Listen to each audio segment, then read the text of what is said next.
If you'd all stand and join us for the pledge. I pledge allegiance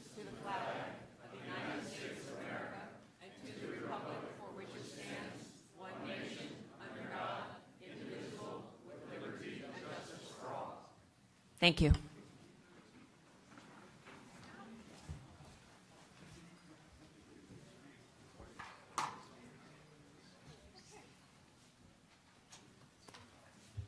Getting organized here, Patty. Would you please call the roll? Mayor Marino. Here. Vice Mayor Woods. Here, ma'am. Councilmember Marciano. Here. Councilmember Litt. Here. Councilmember Lane. I'm sorry, I went out of order. Caught me off guard.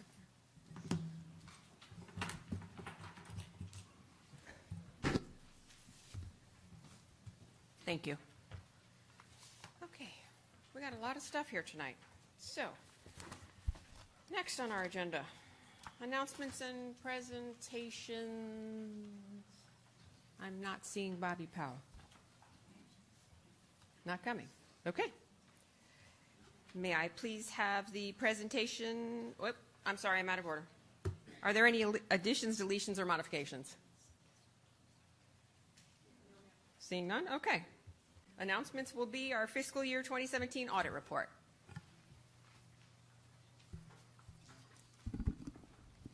Okay. Good evening, Madam Mayor, members of the council. Alan Owens, Finance Administrator for the record, and we're pleased to be able to present to you tonight the fiscal year 2017 comprehensive annual financial report. Copy of that has been distributed electronically with your agenda packets, and with us tonight we have a representative, senior manager, Tammy Goldstrich with the CPA firm of Markham LLP to give the council a brief update. For that, Tammy.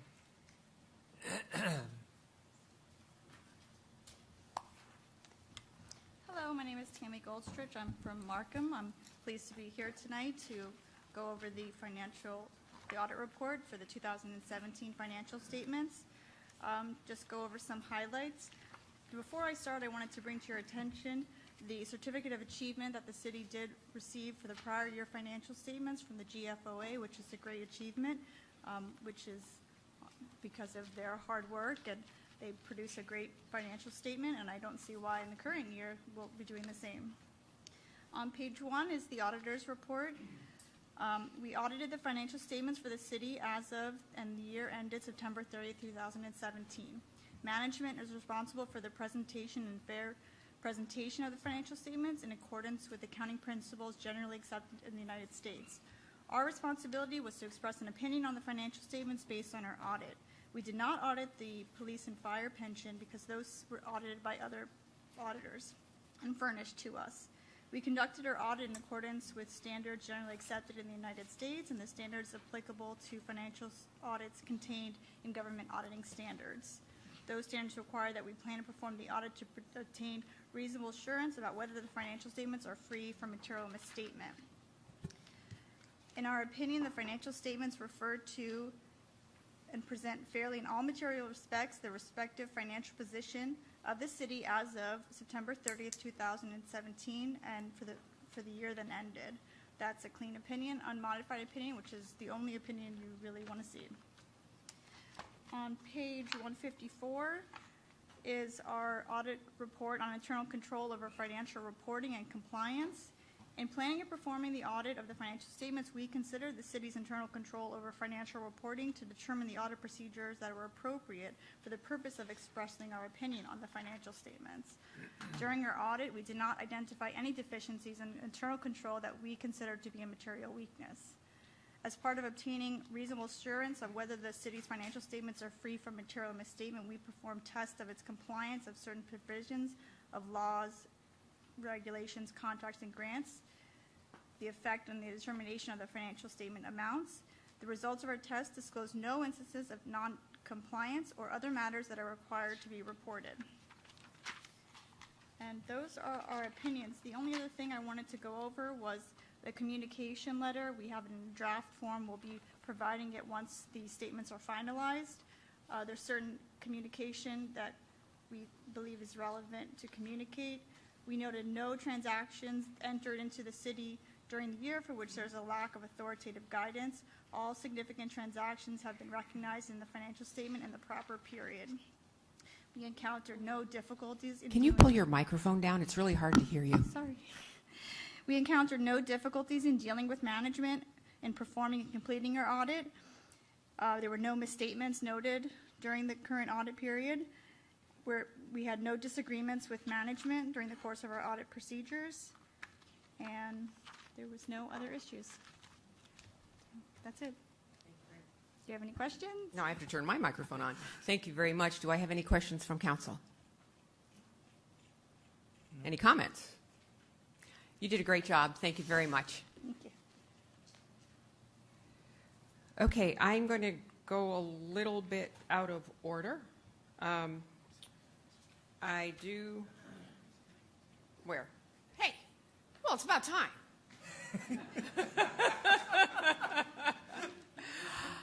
See, Bobby, if you're on time, you're late. that's right. That's what my mom always told Okay. me. On time is late. Mr. Bobby Powell, thank you for joining us this evening. Did I break it? Yeah, see? See Good how you are? evening, Mayor and wonderful council. It is good to join you all tonight in the great city of Palm Beach Gardens, and good to see everybody here. As you all know, I'm a graduate of Palm Beach Gardens High School, class of 1999. Graduate of, well, I guess you don't graduate from elementary school, but also I attended Palm Beach Gardens Elementary and the wonderful Hal Watkins Middle School, so I'm always glad to be back in Palm Beach Gardens, where I was a star athlete on the football and track teams here. Yeah. Likely story. But, Mayor, I found out that you were a star athlete, track and field athlete as well, so, it's always good to be in good company of a star athlete. You were probably a little bit better than I was, but, I digress. I'm a little older, too. We only got till midnight, Bobby, so Just- just keep going. You got a little bit of time. Overview of the legislature. As you know, 2016, 2017, I was the chair of the Palm Beach County Legislative Delegation. Unfortunately, this year I was not the chair. We worked really, really well with my good friend, Representative Bill Hager, and he ran a lot of the stuff as the chair of the delegation. But in the Senate, we were able to do a lot of great things together. We were down one member. We generally would have 4 members of the Senate that are Palm Beach County, and then we'd have 9 state House members. This year we were down one due to, the Me Too movement. One of our senators in the south part of the county had to resign. But don't worry, we held our own. We had Senate President Joe Negron, myself, and Senator Kevin Rader representing on the Senate side. And then in the House, you've got 9 different representatives. Of those, represented here in Palm Beach Gardens is Representative Rick Roth. I'll let you know that I serve on as the Vice Chair of the Transportation and Economic Development Appropriations Subcommittee, which is always important when we talk about housing and community development issues and road projects here in Palm Beach County. A lot of the road projects that came into Palm Beach County this year came through that committee, and the relationship that I have with State Senator Wilton Simpson, who's the chair of that committee.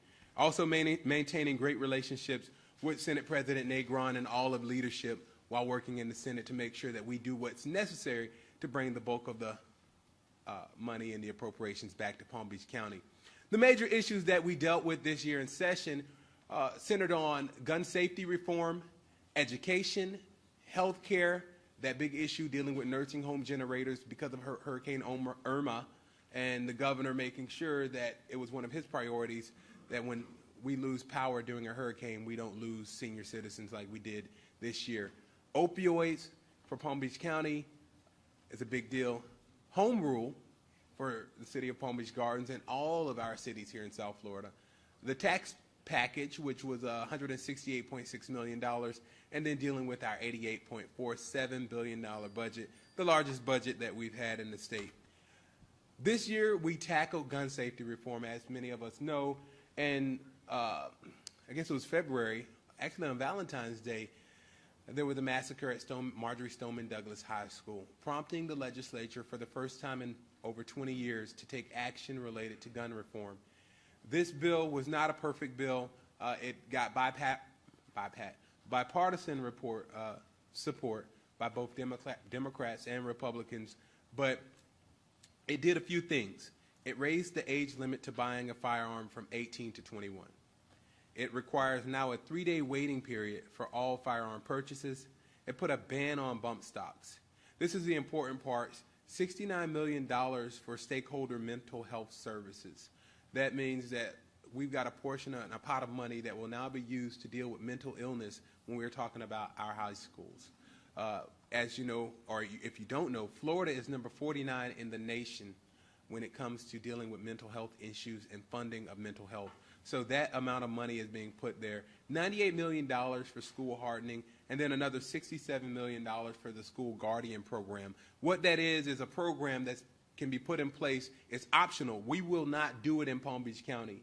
And it's not that teachers will have the ability to have guns. It's a non-instructional personnel. So one of the biggest things the children said when they came to us, and I met with the students from Marjorie Stoneman Douglas High School in my office, they wanted two things. They wanted a ban on assault rifles, and they wanted to make sure that teachers didn't carry guns. So with this piece of legislation, in order to make sure that the teachers wouldn't be the ones with guns, they changed to put an amendment on the bill to make sure that it was non-instructional personnel who were carried or who were licensed to carry and who had 132 hours of additional training to be able to carry these firearms.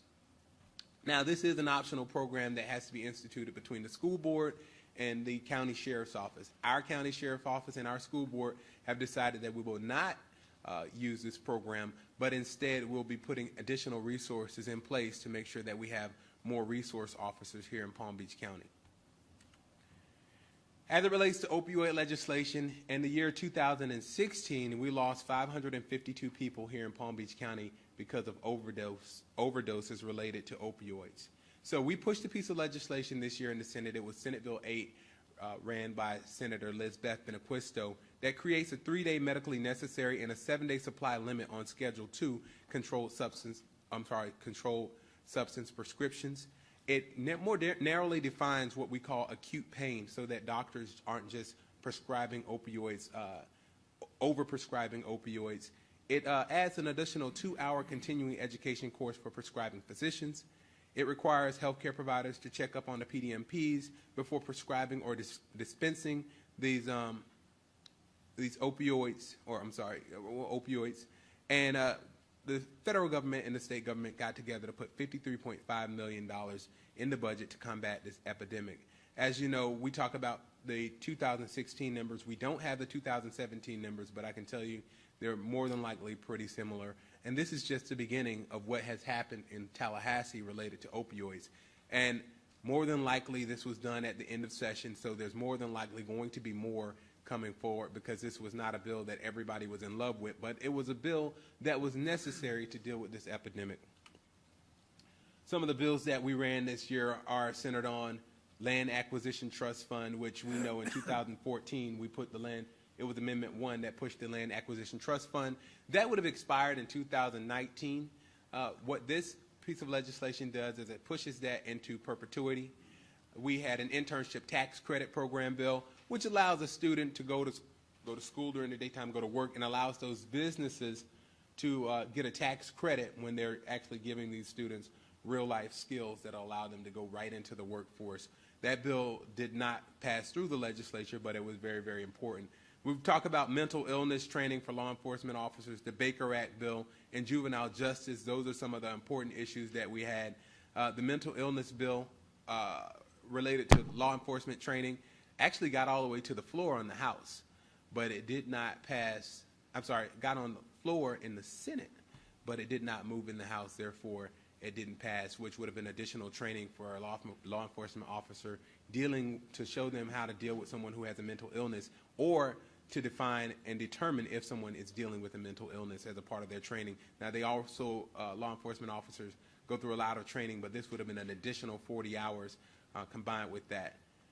Juvenile justice is just this idea of direct filing juveniles into the adult prison system. I know a few weeks ago here in Palm Beach Gardens, there was a 16-year-old who was direct filed into the adult prison system for a carjacking. What this bill would have done is take a look at every case on a case-by-case scenario to see if these individuals, these children, could be rehabilitated instead of going directly or being directly filed into the adult prison system, because if there's an opportunity for rehabilitation, there's an opportunity that at some point in the future they could participate in our economy in a positive way. We know the difference between 14 and 17 in terms of these children. When we talk about 28 and 32, it's a whole nother lifetime. So we really want to continue to look at those issues. The issues that are important, as you know, in Tallahassee, we run through and we pass a lot of bills and a lot of legislation. And this year we didn't pass a lot of bills. We passed probably the least amount of bills that we've passed in a long time in Tallahassee. But the one bill that we are always responsible for passing is indeed the budget. And if we don't pass the budget, we end up having to go back to Tallahassee for a special session, or we go into overtime. Many people will say, well, this year you got out of Tallahassee on time. To the contrary, I say, no, we got out on a Sunday. We were supposed to get out on March 9th, which was Friday. We stayed until Sunday because we needed to work out the kinks and iron out the issues within the budget. So that caused us to go into a little bit of overtime. And many of us got back home either Monday or Tuesday after staying in Sunday and working on the budget.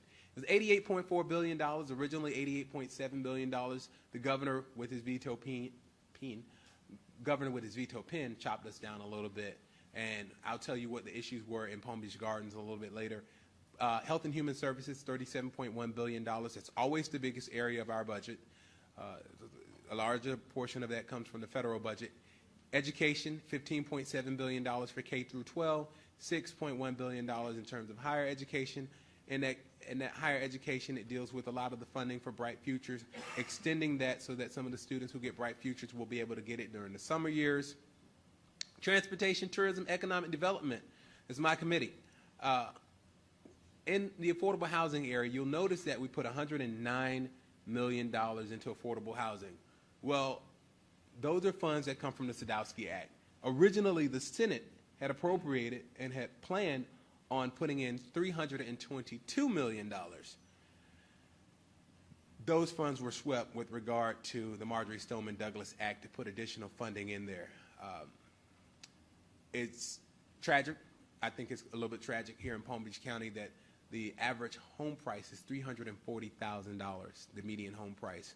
And with this amount of money, it's a split between the State Apartment Incentive Loan Program and a lot of money that was also used in that 109 for mitigation related to Hurricane Irma. Prior to the Marjory Stoneman Douglas massacre, the legislature focused a lot on Hurricane Irma and some of the mitigation and recovering from that because it was a very, very large storm that affected the entirety of the state.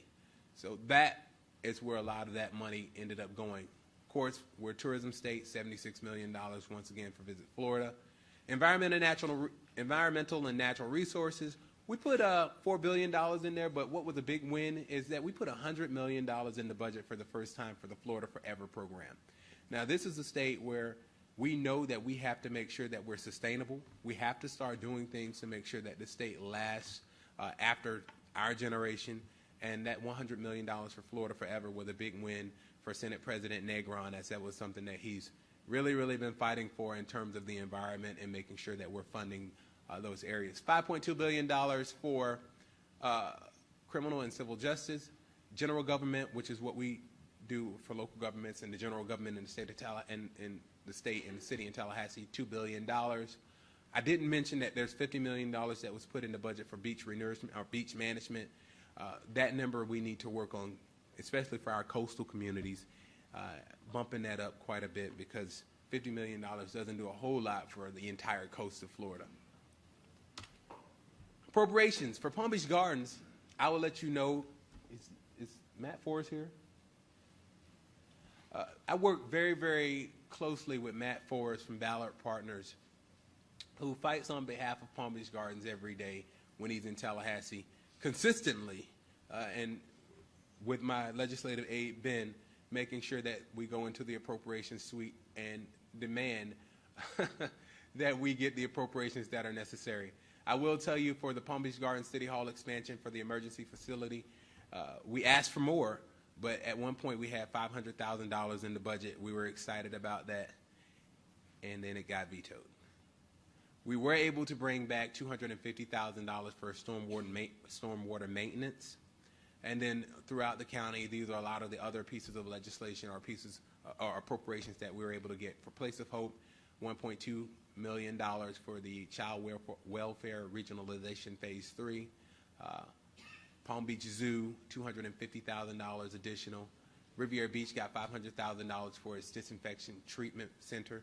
But these are appropriations that we requested, and this is just a small list. Trust me, because of Hurricane Irma, well, not because of Hurricane Irma, well, partially because of Hurricane Irma, but because of the Marjorie Stoneman Douglas Act, we lost a lot of the appropriations that we originally had put out there for the entirety of Palm Beach County, especially and including Palm Beach Gardens.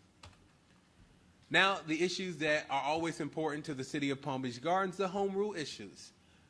Happily and luckily, this year, we stopped all of the pieces of legislation that would have affected home rule. The tree trimming and removal by Senator Stubbe would have preempted local governments from regulating removal of trees on private property.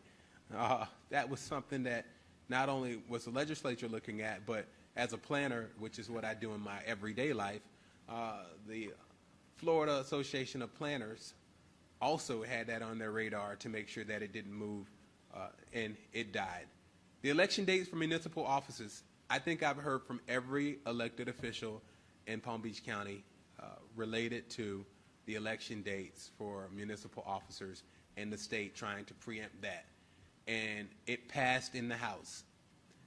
When it came to the Senate, the senator who was running that bill was whipping votes to see if he could get there. And I will tell you that both the Republicans and the Democrats, he could not get enough members to say we will preempt local government with regard to municipal elections. So that bill failed. Vacation rentals, this legislation would have preempted all regulation of vacation rentals, including Airbnb, to the state and nullified any local regulations that you already have in place. That also failed this year. And last, but certainly not least, that we need to pay attention to, hopefully it doesn't come back up because we've already eliminated enterprise zones in the state of Florida, but the community redevelopment agencies, this would have significantly deterred local governments from using CRAs to benefit the communities that they serve, and it would have outlined a process to systematically phase CRAs out. And that bill did not make it all the way through the process. I bring those up because you need to make sure we pay attention, because if they've come up this year, it's likely they'll come up again and potentially again until we send a strong message that we do not want our state government to preempt our local government. This is pretty much our 2018 legislative update. The people who are important in my office that do the most and the best work are Mr. Benjamin Durgan, who's sitting right here. Benjamin Durgan's our legislative assistant who goes back and forth to Tallahassee with me, and he handles all of the budget issues. And then Ms. Marianne Dozier, who is in the office answering the phone calls and disseminating the work. Our contact information is up here. My phone number is 561-650-6880, and you can reach us at any time. I would like to say thank you so much for this opportunity to update you on the 2018 legislative session, and thank you for allowing me to serve the city of Palm Beach Gardens. Now we'll entertain any questions, comments, or general conversation. Well, Bobby, thank you very much, and I'm sure there's questions, so I will start to my right. Any questions, Rochelle? No questions. I just wanted to thank you, especially for the way that everyone dealt with the emotional issues with Marjorie Stoneman Douglas and the opioid epidemic, that the legislature was finally able to allow conversation on the floor and to start the process that I hope will continue in the next session to move it forward a little bit more. But thanks for everything you did there, and I know it was tough for everybody up there. Thank you so much. Matthew. Yeah, I've known Bobby for a long time, and we interact frequently, so I just want to welcome you to our home, and thank you very much for coming tonight. Thank you. Good to be here. Mark. I really have no comments other than say thank you for coming tonight and sharing your thoughts with us. And you've always had an open door policy, and I know you've got that phone number there for Ben and your office, but I've got your cell phone, so I can always call you. Absolutely. Everybody up there should have my cell phone. If you need it, we'll get it to you. Carl. Mark beat me to it because I was going to give out your cell phone. So Go ahead, give it to everybody. whatever, I'll do it anyway. No, I want to say thank you. We definitely need a voice defending home rule, and this year, you know, it seems like you're stepping up to the plate even more, defending us local people, and because we're all helping each other, and by paying attention to what you've been doing through our staff here, you know, I appreciate you going to the bat and keeping our community, keeping us, you know, with the authority that we need to run our cities the way that our citizens want it ran. Thank you. Thank you. All I can say is please keep us informed over the summer when you're out of session of what inklings of things that you hear might be coming up, so we can arm ourselves, inform ourselves. And with that, I'd say thank you for being here today. Thank you so much, and it's a pleasure to serve and work with all of the members of this great body. So thank you so much, and if there's anything that we can do, always reach out to me.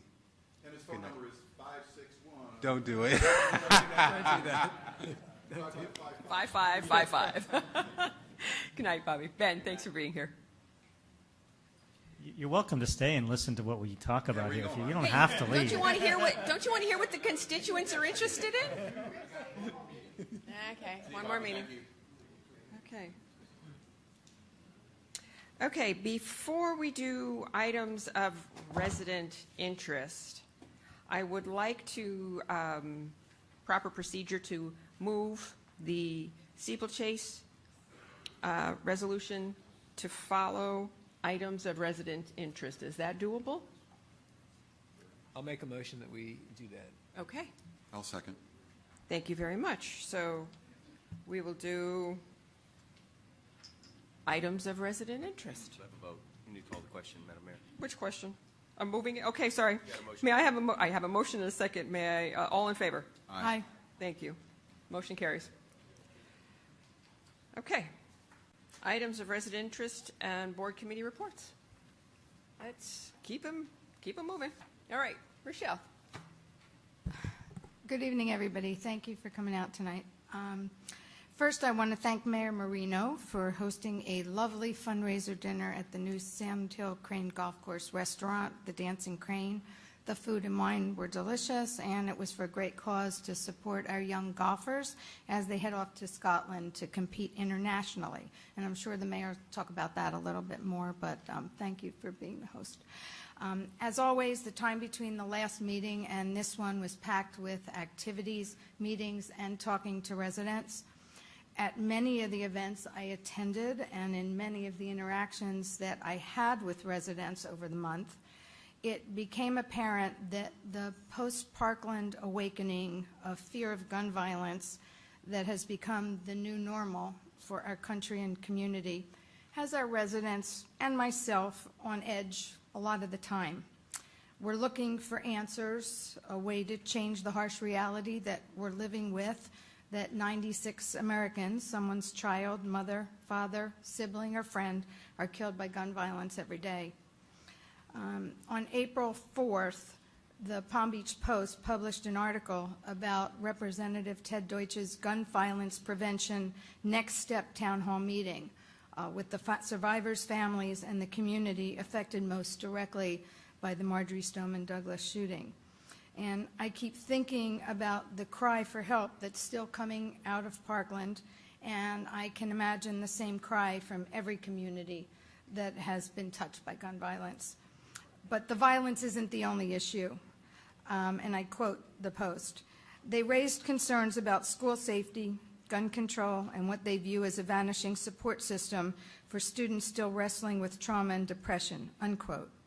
One student said, quote, "It is very, very difficult to deal with the trauma of PTSD, the depression. It seems that every day that I go to school, there is less and less help."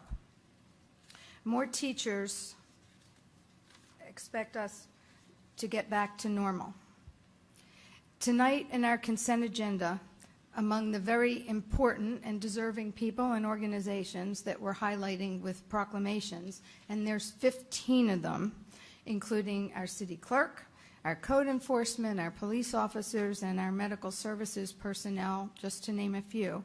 We have two proclamations that go right to the heart of working together as a community to address gun violence and mental health needs. And since we'll be passing, hopefully, the consent agenda with one vote, And June 1st is National Gun Violence Awareness Day, and May is Mental Health Awareness Month. I wanted to read those particular proclamations out loud. We will also be discussing as a council later in the agenda a resolution asking our state and national leaders to join us in addressing these issues. So in a show of support for the victims, survivors, families, and friends of Parkland, Orlando, Ocala, and all the 50 states, I want to read the two proclamations. Whereas every day 96 Americans are killed by gun violence, and on average there are nearly 13,000 gun homicides every year, and whereas Americans are 25 times more likely to be killed with guns than people in other developed countries, and whereas protecting public safety in the communities they serve is the mayor's highest responsibility, and whereas support for the Second Amendment rights of law-abiding citizens goes hand in hand with keeping guns away from dangerous people, and whereas mayors and law enforcement officers know their communities best, are the most familiar with local criminal activity and how to address it, and are best positioned to understand how to keep their citizens safe, and whereas in January 2013, Hadia Pendleton, a teenager who marched in President Obama's second inaugural parade and was tragically shot and killed just weeks later, should now be celebrating her 21st birthday. And whereas to help honor Hadia and the 96 Americans whose lives are cut short and the countless survivors who are injured by shootings every day, a national coalition of organizations has designated June 1st, 2018, the first Friday in June, as the 4th National Gun Violence Awareness Day. And whereas the idea was inspired by a group of Hadia's friends who asked their classmates to commemorate her life by wearing orange, they chose this color because hunters wear orange to announce themselves to other hunters when out in the woods, and orange is a color that symbolizes the value of human life. And whereas anyone can join this campaign by pledging to wear orange on June 1st, the first Friday in June 2018, to help raise awareness about gun violence, and whereas by wearing orange on June 1st, 2018, Americans will raise awareness about gun violence and honor the lives of gun violence victims and survivors. And whereas we renew our commitment to reduce gun violence and pledge to do all we can to keep firearms out of the wrong hands and encourage responsible gun ownership to help keep our children safe, now therefore I, Maria G. Marino, by virtue of the authority vested in me as mayor of the city of Palm Beach Gardens, Florida, do hereby declare June 1st, 2018 as National Gun Violence Awareness Day, and I encourage all citizens to honor and remember all victims and survivors of gun violence, and to declare that we as a country must do more to reduce gun violence, to prevent the tragic effects of gun violence, and to honor and value human lives. For Mental Health Awareness Month, whereas mental health is essential to everyone's overall health and well-being, and whereas everyone experiences times of stress and struggles in their lives, and whereas 1 in 4 adults and 1 in 5 youth aged 13 to 18 experience serious mental illness, and whereas 60% of adults and 50% of youth do not receive the treatment necessary for their mental health needs due to limited or no knowledge of the need, barriers to care, or fear and shame, and whereas research recognizes that adverse childhood experiences, which include but are not limited to physical, emotional, and sexual abuse, physical and emotional neglect, household dysfunction, untreated mental illness, or incarceration of a household member, domestic violence, microaggressions and separation, or divorce involving household members, are traumatic experiences that can have a profound effect on a child's developing brain and body and can result in poor physical and mental health during childhood and adulthood. Whereas community understanding and available supports and services can greatly impact a person's ability to handle their stress and struggle and move forward, and whereas promoting mental health and wellness leads to a higher overall productivity, better educational outcomes, lower crime rates, stronger economies, lower health care costs, improved family life, improved quality of life, increased lifespan, and whereas studies show that the effects of ACEs are felt by people regardless of race, ethnicity, religion, gender, sexual orientation, or socioeconomic status, And whereas each business, school, government agency, healthcare provider, faith-based organization, nonprofit agency, and resident shares accountability for the community's mental health needs and has a responsibility to promote mental wellness and support prevention efforts. Whereas Palm Beach Gardens recognizes the impact of awareness and education, access to services, and acceptance of the importance of mental health and well-being to a person's overall success, and supports the implementation of trauma-informed approaches throughout the system of care, I now therefore, Maria G. Marino, by virtue of the authority vested in me as mayor of the city of Palm Beach Gardens, do hereby proclaim May as Mental Health Awareness and Trauma-Informed Care Month.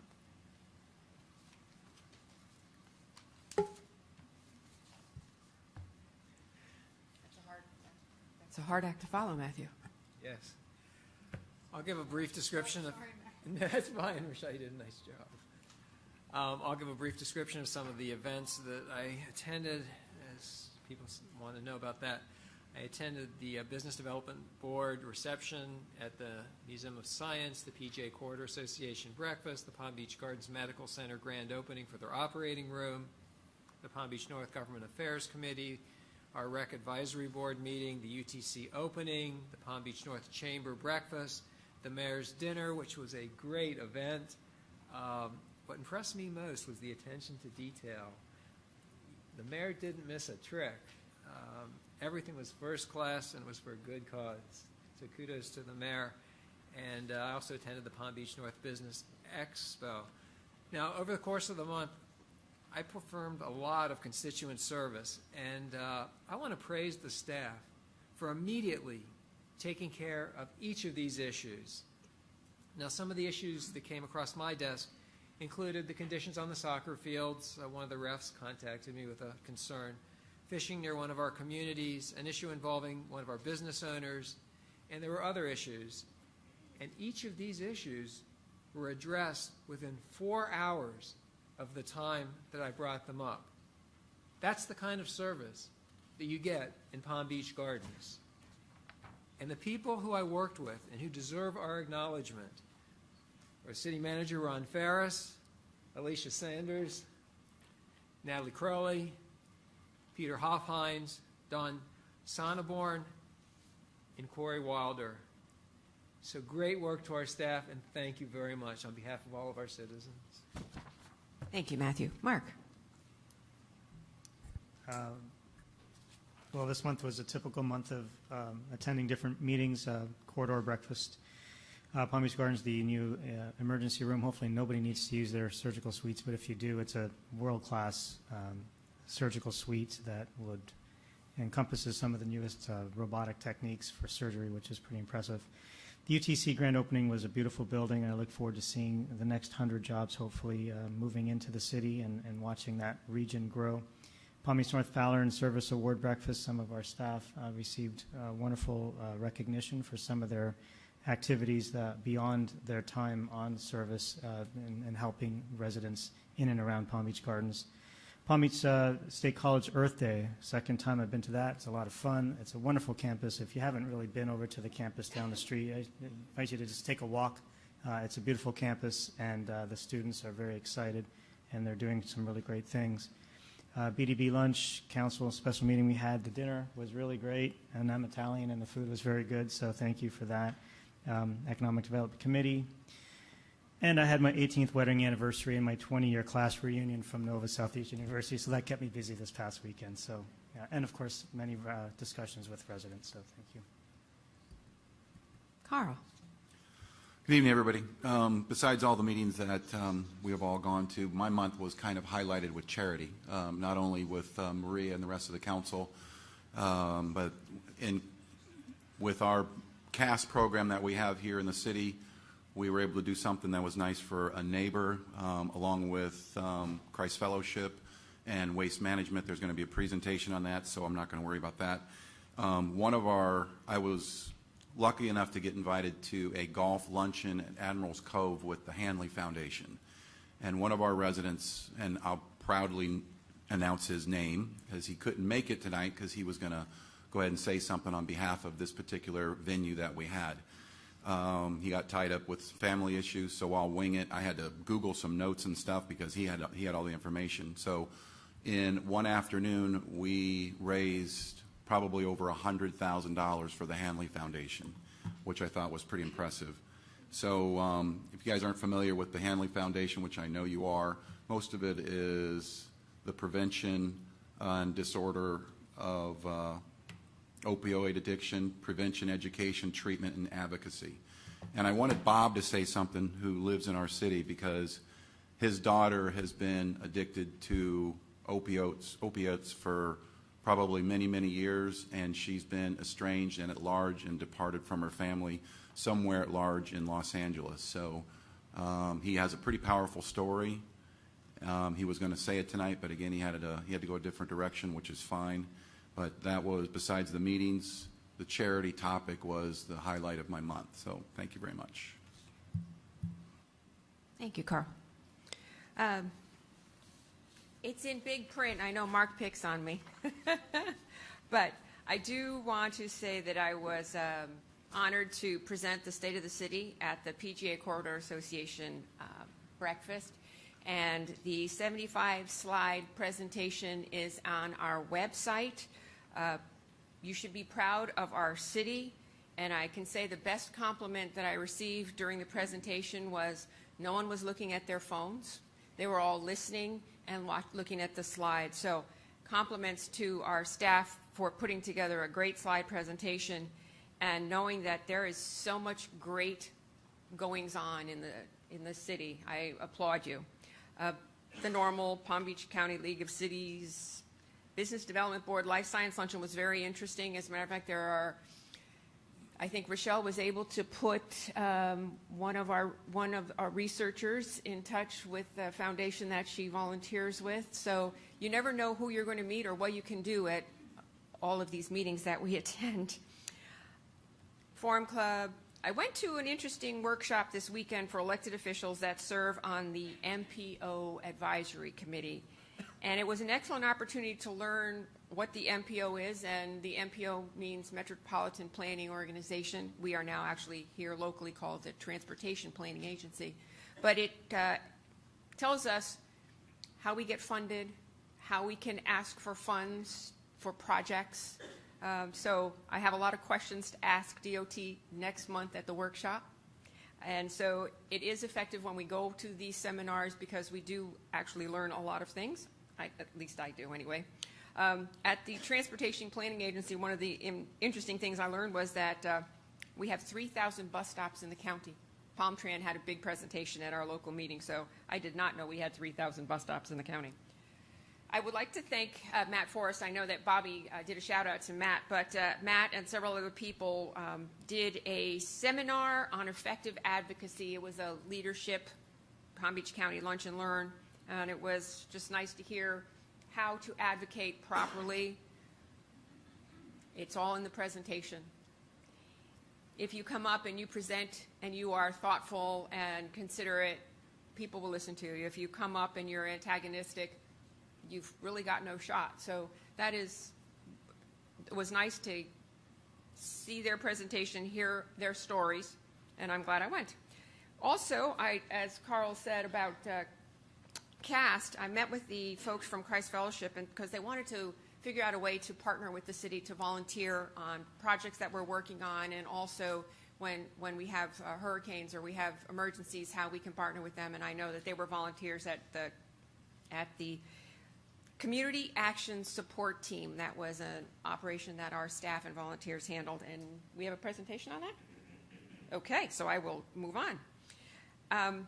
As everyone talked about, we did have the dinner with the mayor, and I had nothing to do with it. All I did was make sure people got there and paid their money so that we could raise some money for the PBGYAA golf team. I have to say that James Gelfand and his staff at the Dancing Crane thought of everything, and it was very well done. If you have not been out to the golf course and the new clubhouse, it is a $5.5 million clubhouse, opened with no debt, opened not over budget, and I would tell you all to go out and use it because it's a wonderful facility. So that's my plug.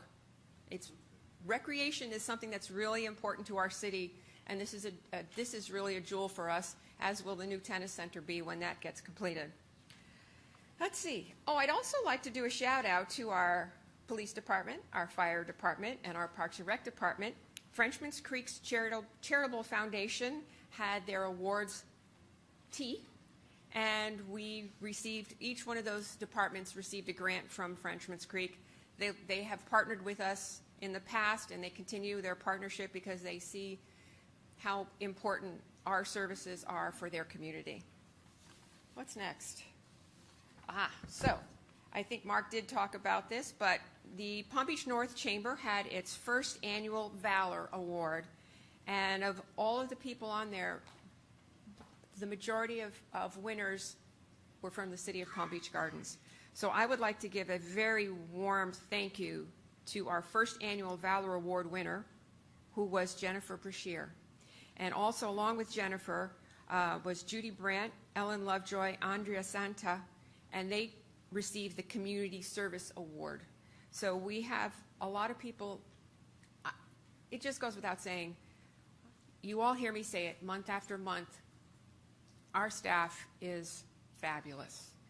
And this was volunteer work. This was not something that had to do with their jobs. This was the joy drive that we do at Christmas and other things that they do quietly that a lot of people don't know about. So you in the audience, thank you for being here this evening, need to know that our staff are really looking out for you and our families.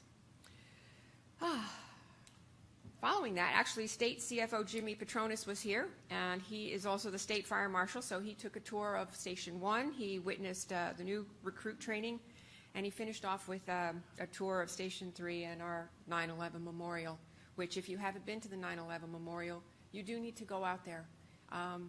You do need to remember. I have a lot more to say, but I'm going to stop on that note. I did meet with Dick's Sporting Goods, by the way. So we're moving that ahead. They haven't come to us with anything. When they do, you will be the first to know. So, as Carl said, maybe the second. So we're done with items of resident interest.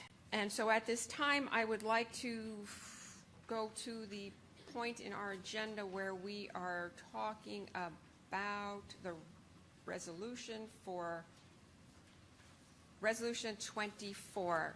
Then we have moved that up in the agenda. So may I please have the clerk read the title?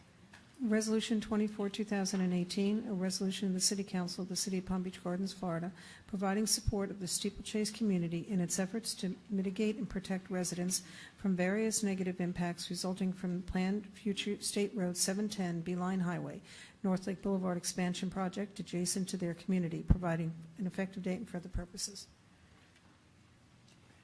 We don't have a presentation on this, right? This is a discussion. I do have one card.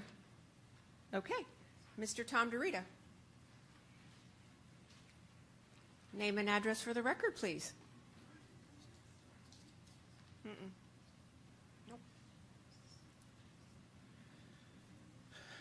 Good evening. Tom DeRita, 5770 Whirlaway Road, Palm Beach Gardens, Florida. The residents of Steeplechase tonight would just like to thank the city for two things. One, bringing this resolution forward and having the city attorney, Max, bring it forward for tonight, and hopefully it'll be a positive event for us and a positive move forward for what we're going to be able to do with the Beeline expansion. Thank you very much. You're welcome. So we have no presentation. Thank you all for being here tonight. I'm going to just bring it back for discussion. So any discussion? Sure. This is a very important issue to me. Since the beginning, I've worked with HOA President Dave Moore and HOA Vice President Amir Cannell, and recently Tom DeRita, to persuade FDOT to build a wall between Steeplechase and the Beeline Highway. Now, last October, at Dave and Amir's request, I wrote an email to FDOT in support of this proposal. And when FDOT informed me that they greatly valued input from our local elected public officials, I asked our County Commissioner, Hal Valashay, to write a letter in support of the community, which he gladly did. I was also able to recruit State Representative Rick Roth to sign on and help us out as well. In March, I made a motion supporting this project at our city council, and I made a site visit to Steeplechase in order to fully understand the magnitude of the problem. And here's what I found. I found that the proposed Beeline Highway expansion project along the perimeter of the Steeplechase community is going to result in a substantial increase in the amount of traffic, increase in the level of road noise, increased level of pollution and airborne particulate debris. Additionally, the surface of the roadway will be above the height of the existing boundary wall, and the traffic will be directly visible from the homes at Steeplechase. And this will have an adverse effect on property values. Now, the planned expansion includes the construction of sidewalks and bike lanes along the perimeter of this community. And there's going to be a loss of privacy. And finally, and most importantly to me, the expansion is going to create a number of access points that can be used to gain entry into the community and lead to additional crime. The solution is a 5 to 6 foot berm and constructing a 10-foot wall along the perimeter of Steeplechase, just as FDOT did when it constructed the Beeline Highway exit on the Florida Turnpike. So for these reasons, I support this motion on behalf of the community, and I intend to continue to help out in any way that I can. Thank you. Any other comments? I think we said it all, right? Yeah, I think Matthew basically sums up our opinions, and I'm glad that he took the initiative early on to ask some of our state representatives to help out as well in county. And I think that the bottom line is you all should know that we're all in support of all of our communities across the entire city. And this is a big project, and it's going to have some impact. And whatever we can do to help out, you know, we're supportive of that. There's really no reason why we would not. And just as an aside, you know, driving east of on Beeline, east of 995, they are expanding the highway there as well, and they are building a wall on the north side of those adjacent to the properties there as well. So I think we have hopefully we'll have a very strong argument next month. Ron. Just like to remind everyone that we do have FDOT scheduled to be here at 6 o'clock on June 7th to present their findings from their studies of this particular project. So that's June 7th at 6 o'clock. FDOT has confirmed that they will be here to give the results of all of their studies and hopefully what they plan to do. Thank you. And thank you for all for coming. You know that you have our support, and it's important that our residents feel secure in their communities and they have the ability to have quiet enjoyment. So thank you. I need a motion. I'd like to move that we adopt Resolution 24, 2018. May I have a second? I'll second it. Thank you. All those in favor? Aye. Motion carries. Thank you very much. Okay, so I'm going to go back to the agenda now. And you're all welcome to stay a little longer, too, if you want to be a part of the rest of the meeting. If you want to be entertained, you're more than welcome to stay. Yes, sir. Oh, we're going to take a 3-minute break. All righty, we are on the agenda at comments from the public for subjects not on the agenda. If you have not submitted your request, your time is up. Okay. So I have comment cards from several people. Please limit your comments to 3 minutes and also make it new info. Okay, I have Steve Matheson, Joan Hoffman, followed by Mary Castronuovo. Name and address for the record, please. Yes, ma'am. Thank you, Mayor Marino. Steve Matheson, 226 Coral Cay Terrace, Palm Beach Gardens, Florida. I'm here tonight in my capacity as the Economic Development Chair of the PGA Corridor Association on behalf of the association. I'm also pleased to say that Greg Leach, who is the president of the Trustbridge Hospice Foundation and also one of our founders, is here tonight. We try and attend every single city council meeting to be here for you as a support organization for our city and to work with you as our partners on behalf of the businesses and the property owners along the PGA corridor. My remarks will be brief. Number one, I'd like to say God bless you for having a clean audit. Let me say that again. A clean audit with 0 deficiencies. Alan, you have my undying admiration for that. I serve on other boards, nonprofit boards and for-profit boards, and that is a tremendous achievement, particularly for the size budget the City of Palm Beach Gardens has. Next, I'd like to thank you. I'd like to thank the whole staff, and I'd like to thank you, Mayor Marino, for the superb presentation made at our April 11th State of the City address. You're right. Nobody was looking at their cell phones. People were taking notes. People have asked for the slides on the presentation so they could use it in their work. We had people from outside of the country who are looking at Palm Beach Gardens as a place to invest. And this is a great example with our many capital projects that are going forward, showing that the city is at the forefront of the best possible practices, and also showing the strength of our overall financial planning and our providing for reserves for the future for the city.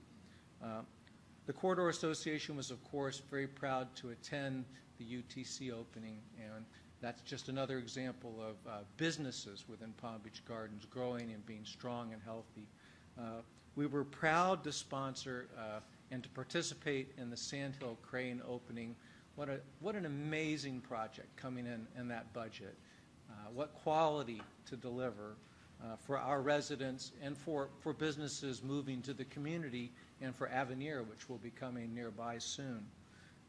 We attended the mayor's dinner, which was yummy and fun, and raised money for something else that the Corridor Association has committed to provide, a contribution towards a young person going to the Junior Ryder Cup, which we believe is a transformational event in some young person's life. So we as a Corridor Association absolutely appreciate and love participating in such activities. 2 final quick things. One. Quick. Very quick. We're exploring the opportunity to work with you all on visioning for the future of the city. We, frankly, have some money put aside because of our membership to work with you to pursue some long-term planning, and we'll talk with your staff about that in the future. And then finally, we want to invite you for next week's March 9th midterm, mid-year economic forecast. We'll have that on Wednesday. Please come be our guests. Please come participate. And we as an association very much appreciate you as our teammates. Thank you very much. Okay, Joan, Mary, and then Paula Magnuson. Thank you very much. I'm Joan Hoffman, 107 Grand Palm Way, Palm Beach Gardens, Florida. I'm a mother. I'm a grandmother of 4 fantastic grandsons. And I've also become a gun violence survivor as of Sunday. A lovely 24-year-old woman, dedicated and loving mom to 2 fabulous little boys, 2 and 4, a loving partner, a loving daughter, loving and devoted sister, is now dead. I was at the wake today. She was one of 4 that was shot at the Bar and Grill in West Palm Beach early morning Sunday. She was dead because it was from a senseless gun activity. She was in the wrong place at the wrong time. I never thought I'd be in this position. I never thought that I would never see Cassandra Morales again, that she would never walk into my house every Thursday with a smile on her face. I've known her for 11 years. She was just the loveliest person you'd ever want to meet. She's dead. I will never see her again. She was a victim of unintentional violence. She was in the wrong place and at the wrong time. My heart is breaking. I went to this wake today, and there was an outpouring from the community to support the family, who is absolutely horrifically devastated by this violence.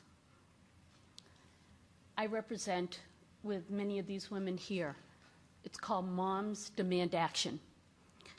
What we are looking for is, we want gun safety, gun violence protection, anti-gun violence program safety. We support the Second Amendment. We're not trying to eliminate it. We want to keep guns out of the hands of dangerous people, such as criminals who shot my dear Cassandra, domestic abusers, and the dangerously mentally ill. We need to focus in on the people, not the guns, because guns don't kill by themselves. They don't shoot by themselves. It's the people behind the guns that do this horrific damage. We need to keep guns out of sensitive areas like schools and bars. 74% of the population support gun control, and many are NRA members. I want to thank you very much for hearing me. This is such an important issue, and I so appreciate amongst my fellow moms people that you are looking at this in a very serious way. Thank you very much. Sorry for your loss.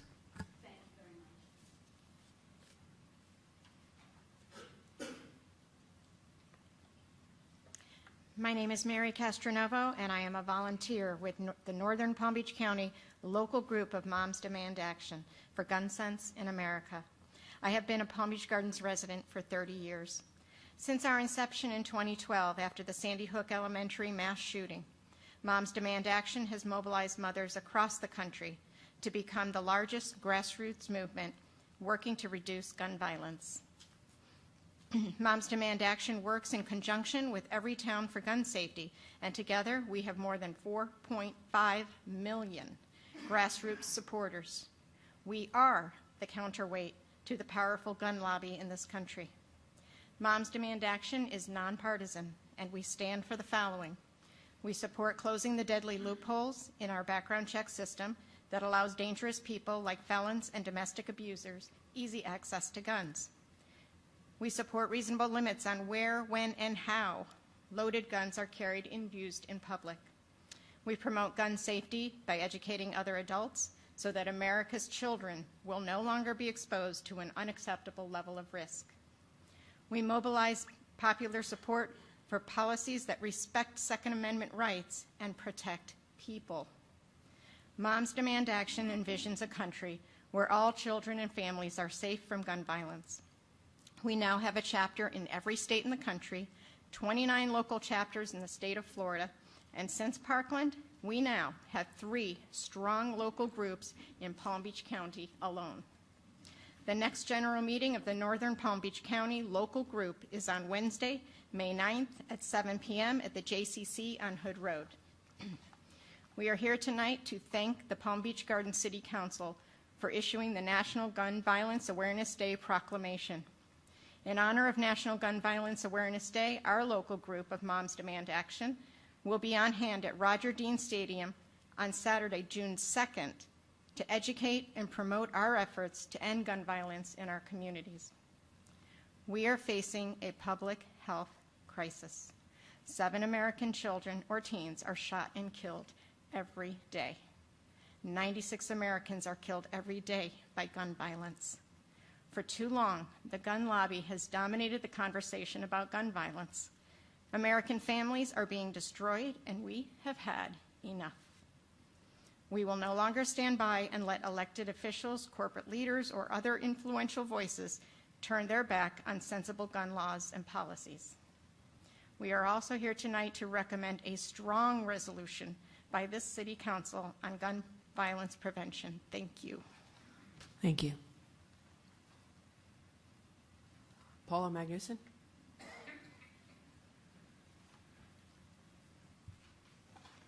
Hi, Paula Magnuson, 3167D Gardens East Drive.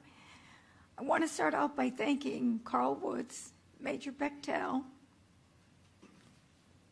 Todd Engel for their hard work. Traffic calming. I made a copy of it so you could all see our tax dollars at work. Also, I was told Chief Stepp also worked on the project, so I want to thank him as well. I just want to remind the city that I have a First Amendment right that I felt was pretty much violated on the April 5th. I also had some things that were said that weren't very nice. I was called an instigator in my community that I've been president for 11 years. And I have a demeanor which I've always followed. I have in my hand a packet to rebut being called an instigator. I'm simply a president trying to enforce the rules and regulations and as well keep our community safe. I have in here paperwork with a no contact order from the man who supposedly I instigated, which was so far from the truth, that would hose my car as well as other homeowners' cars in the community. I have a no contact order that was issued to 3 single women. I have a property damage that was taken to the courts on behalf of the HOA. Witness statements, letters to the owner, which I've redacted her name for her privacy, but because she owned the unit and the person lived in that unit, we had to send letters to her as the owner. So basically, I'm just here just to show that I'm not an instigator. This paperwork, if anyone would like to take the time to read it, I'd appreciate it. There's about 107 pages. There was one truth that was told, that I kicked a police officer off my property. I had an unlicensed, uninsured contractor trying to gain entry to my neighbor's roof to get to his AC. And the gate, which is padlocked down, is on my roof. The gentleman was not licensed, refused to show me his license, his insurance, and the officer basically was a little obstinate. The contractor threatened to come back when I was not there to cut my lock on my gate, on my roof, and gain entry. The officer did nothing. I said, "Are you going to correct this? He's threatening to vandalize my property." He didn't, so I asked him to leave. I did ask him to leave. You can hand those to the clerk. Thank you. Is she allowed to do that? Yes, okay. There you go. I have Carol Easton, Kevin Easton, and Sandy Gronick. And Marty Gronick. I have 4 more cards.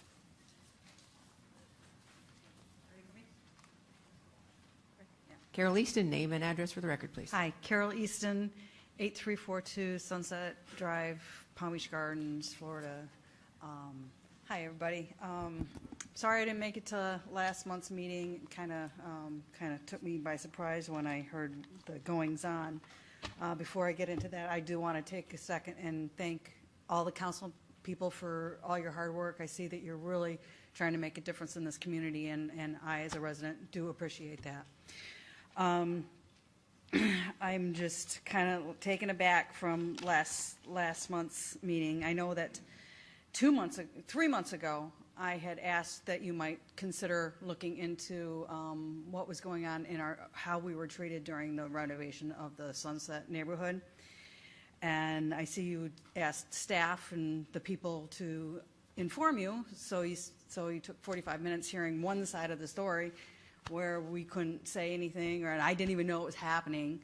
So I'm just here to kind of like ask you to possibly look further into it so that you could hear what I have to say or what Kevin has to say or what our neighbors have to say, because you only saw one side, and there's a lot more sides to everything.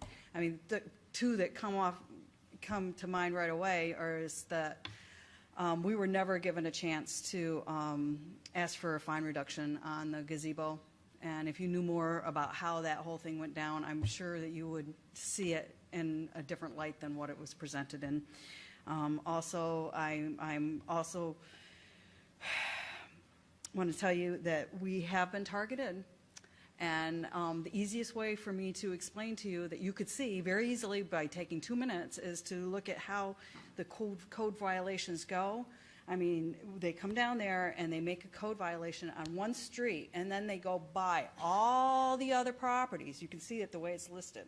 It's like code each of them are assigned a number. So they'll do one on hitting us on one side of the street and go by all the other violations on 2 streets to come back to our property on the other street to make another code violation. And you can't tell me that they couldn't find any other code violations in all that space. And as far as the setback issues on the gazebo, there's so many setback issues down there, and none of those are being enforced. So I stand with my statement that we are being bullied, but the only thing I really want you to really pay attention to now, please, is the safety of our neighborhood. I understand that you can't actively change anything that's happened to us, but there is a huge issue, and DOT says they will work with you guys, and if you would put a good word in for, I mean, seriously, it's dangerous the way they're planning it now, so we need a right turn only out of Sunset neighborhood. Okay, thank you. Have a good night. Thank you. Kevin Easton?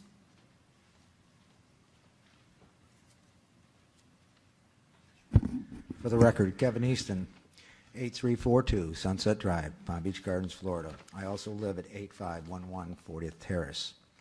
Okay, just to expand on what my wife just said, first, let me just say that $69 million for the mental health, that is excellent. I wish the state would step it up and put even more to help this, because that is where the problem starts, is with the mental health. And if we can't take care of these people, then they're going to continue to shoot everybody, okay? But everything is not rosy here in Palm Beach Gardens, as everybody seems to paint the picture here. And again, I do feel I was targeted by code enforcement during these neighborhood improvements because of what Carol said. They came down, they cited me on 3 of my properties, they drove all the way up to the end of the street, turned around, went back down 40th Terrace, cited me on the other 2 properties. You guys cannot drive down Sunset Drive without seeing a code violation or a setback issue. And if you want me to show you, I will, but I don't want to turn my neighborhood in. At this last code violation hearing in front of the special magistrate this last week, I tried to point out a bunch of things.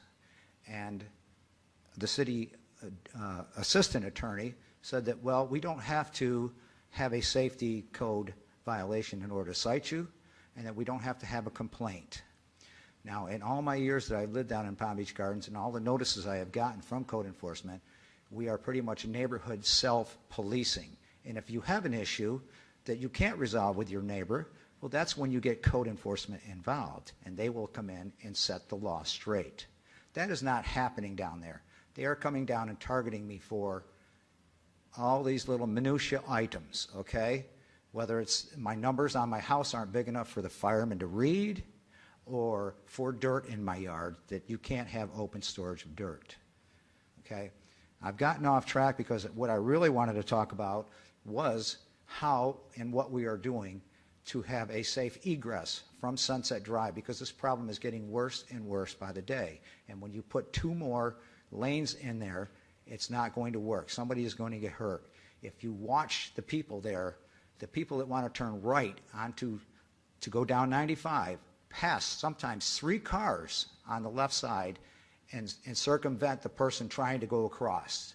We've asked for maybe hash lines across the road so that people won't block that area. I don't know where we're at, but we really need help. I'm not trying to be a problem creator. I'm trying to solve the problems, okay? This is all I've ever wanted to do. That's why I ran for council. And most of you people know me very well. The council's changed, but we still have some of the old guard here, okay? And I don't think the old guard like me. So please, help my neighborhood. Help me look at these code enforcement infractions and try to help the people and not take their money when they need to build their properties up. Thank you very much for your time. Thank you, Kevin. Name and address for the record, please. Hi, nice to see you all again. Sandy Gronick, 11198 Time Drive, Palm Beach Gardens, Gardens of Woodbury. First of all, I want to thank you all for the first oak tree trimming on both sides of Shady Lakes, on the west side of Shady Lakes, Gardens of Woodbury. It went beautifully. The people you hired to do it were nothing but professional. And I want to thank, as Matt said, this would not have happened if it wasn't for Teresa Gonzalez at Public Works Services and Todd Engel. You have some really good people working for you, and especially Teresa. I don't think she gets enough credit for anything. She's really terrific. The other thing we'd like to know is you took down a really beautiful dead oak tree we had removed that we had talked about in our really long meeting that we had. Are you considering replacing it, hopefully, because when they come out of Midtown, the street that's still open right now, the lights of the trees shine right into our homes. So that's a consideration. The other thing is, are you still planning on putting more landscaping? We've got the bushes. Now that the irrigation's in and working, we're hoping that you're going to start putting some of that more landscaping in that you promised. And then other than that, I did promise that I'd leave you alone till everything was done, and then we'd get back to some of the other issues that we still have. And one of the things that's going to come up is the crosswalk from our back gate to Midtown is very, very dangerous, especially for the children. So that's going to be the next item that's going to come up. And we're going to, don't shake your head, please. We're going to have to talk about it, okay? And that's it. But I wanted to let you know that the oak tree trimming on both sides really went well. And it's a shame that it took so long for you to get the street done. And I know Todd was having a hard time with it, but he finally got it done. So thank you very much, and that's it. Thank you. Thanks. Marty Gronick.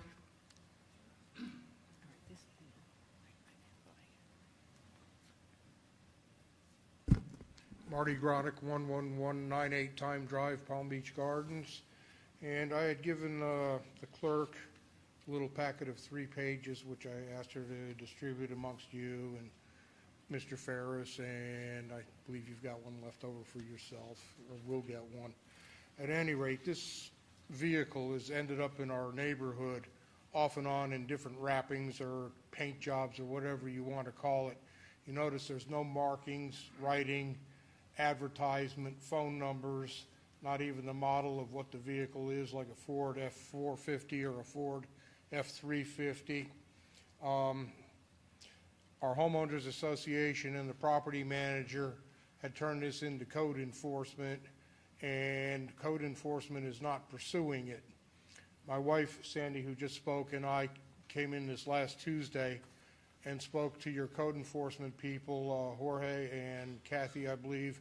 There was another young lady from planning and zoning that got involved, and they were very helpful, but led us to believe that their hands are tied with the way the code is for Palm Beach Gardens concerning this vehicle.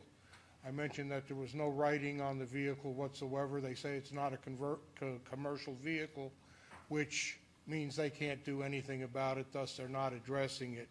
On the second page, right underneath the picture, I have part of your code here, and kind of a little bit past halfway down the page, section 78-391, parking and storage of commercial vehicles, buses, trailers, trucks, recreational vehicles, watercraft, and portable storage units. Also subdivision, just above that, subdivision 4, parking, storage of commercial vehicles, buses, trailers, trucks, recreational vehicles, watercraft, and portable storage units. They pretty much say the same thing. You go down below section 7-78-391, the purpose of this subdivision is to preserve the quality of residential areas in the city by restricting and regulating the parking and storage of commercial vehicles, trailers, trucks, recreational vehicles, watercraft, and portable storage units in residential districts. I don't know if it was an error of omissions, and this is what your code enforcement department is looking at, but buses in the last part of this statement here is not in the last part of the statement. It mentions everything else. To me, that is a bus. Now, if it needs to be a commercial bus the way this is written with all the commas and so forth between vehicles, buses, trailers, trucks, recreational vehicles, all of those should be commercial vehicles too before they're asked to be removed. And I don't think that was the case. I think this was just an error of omission.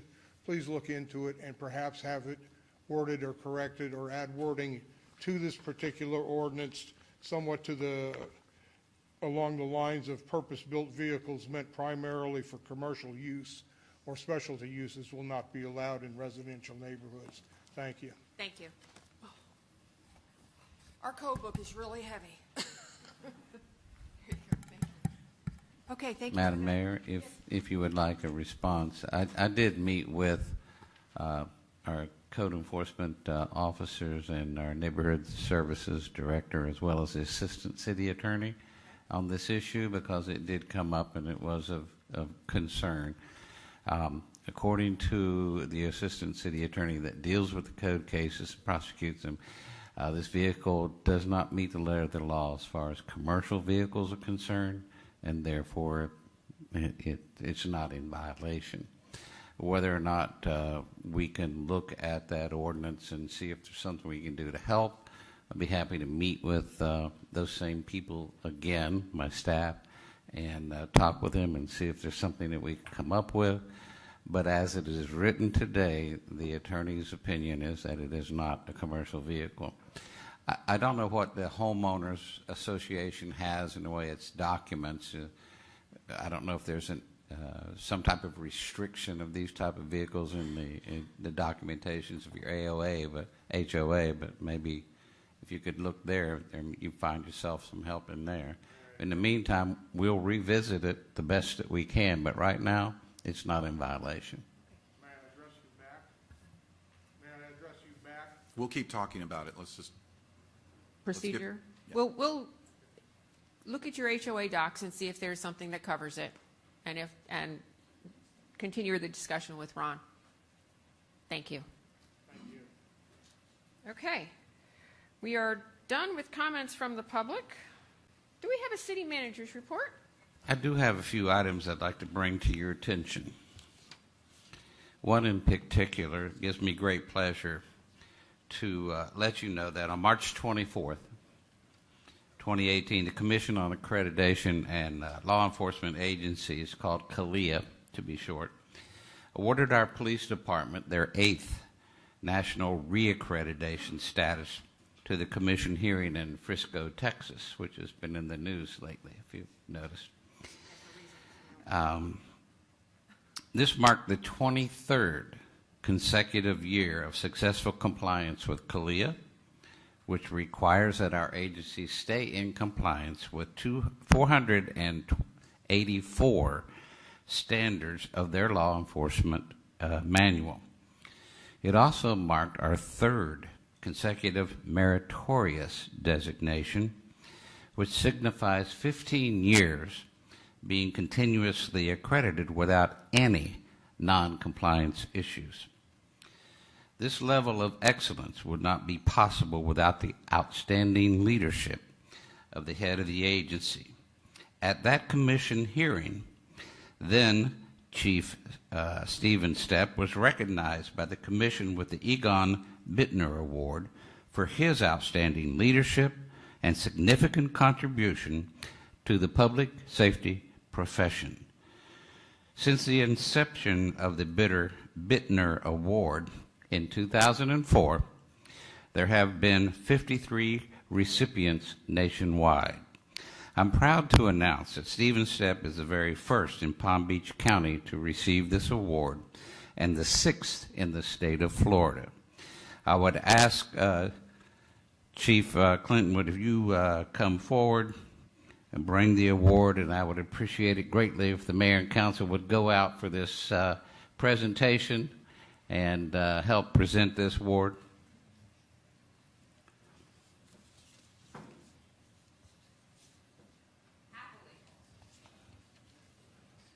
Surprise.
For those of you that may not be aware, our ex-chief Stepp is now the deputy city manager, which is an example of his leadership throughout the city that has been for the last 14, 15 years in this city. So I don't know if we want to consider that a promotion or not. It'll remain to be seen. But we're happy to have him in administration. He's a big help to us. The next announcement I have is I would like to ask Laura Schubert, our tennis director, to come up. She has some exciting news for us that we would like to share with everyone. And by the way, before she starts, we'd like to congratulate Chief Shannon on his promotion to chief. Thank you very much. I know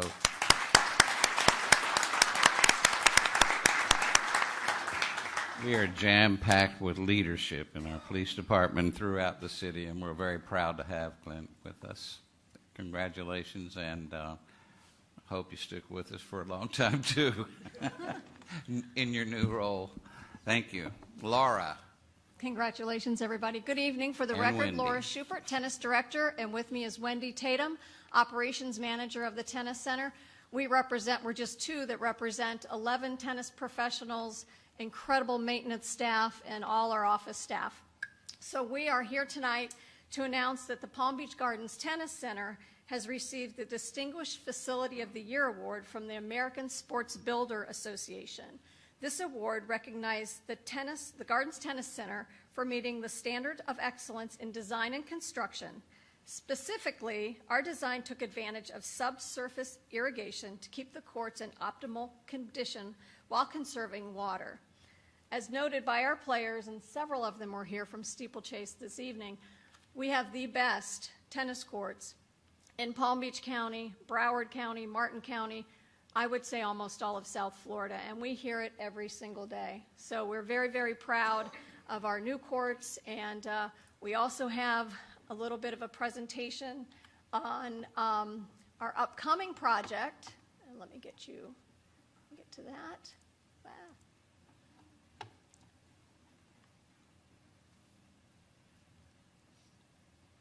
Sorry about that. Let me see. There we go.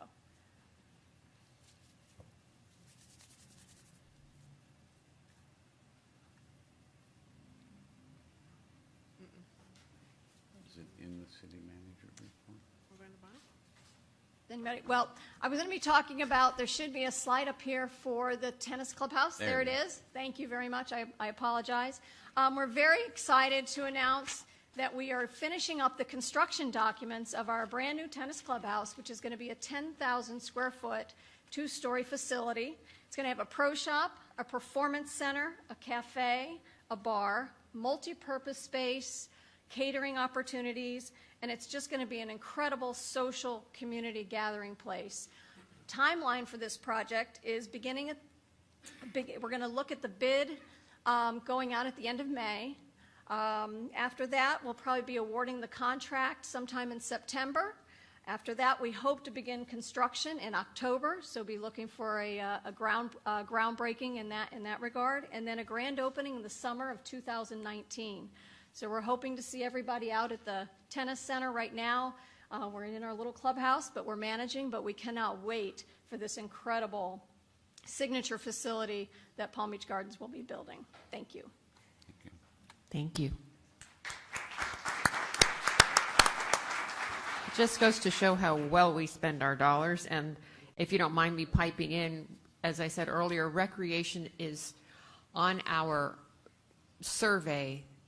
Our residents said recreation was one of the most important things to them. And I think we're fulfilling that with our golf course, our tennis facility, the pickleball courts we have, the expansion of the Gardens District Park for soccer, the improvement to baseball. So the $30 million bond that we floated earlier and the $30 million worth of infrastructure improvements, very well done. And I thank our staff for putting that together. And as always, it will come in on budget or less. So I applaud all of you. Thank you. One other item. I'd like to call Crystal Gibson to the microphone. Crystal's in charge of, she's a neighborhood services director. This is code enforcement. And I know that you hear from people frequently that can't seem to stay in compliance with code, to complain about code. And it's a thankless job. Our code enforcement officers go out and try to keep the community in the nature in which Palm Beach Gardens anticipates and expects our community to be kept.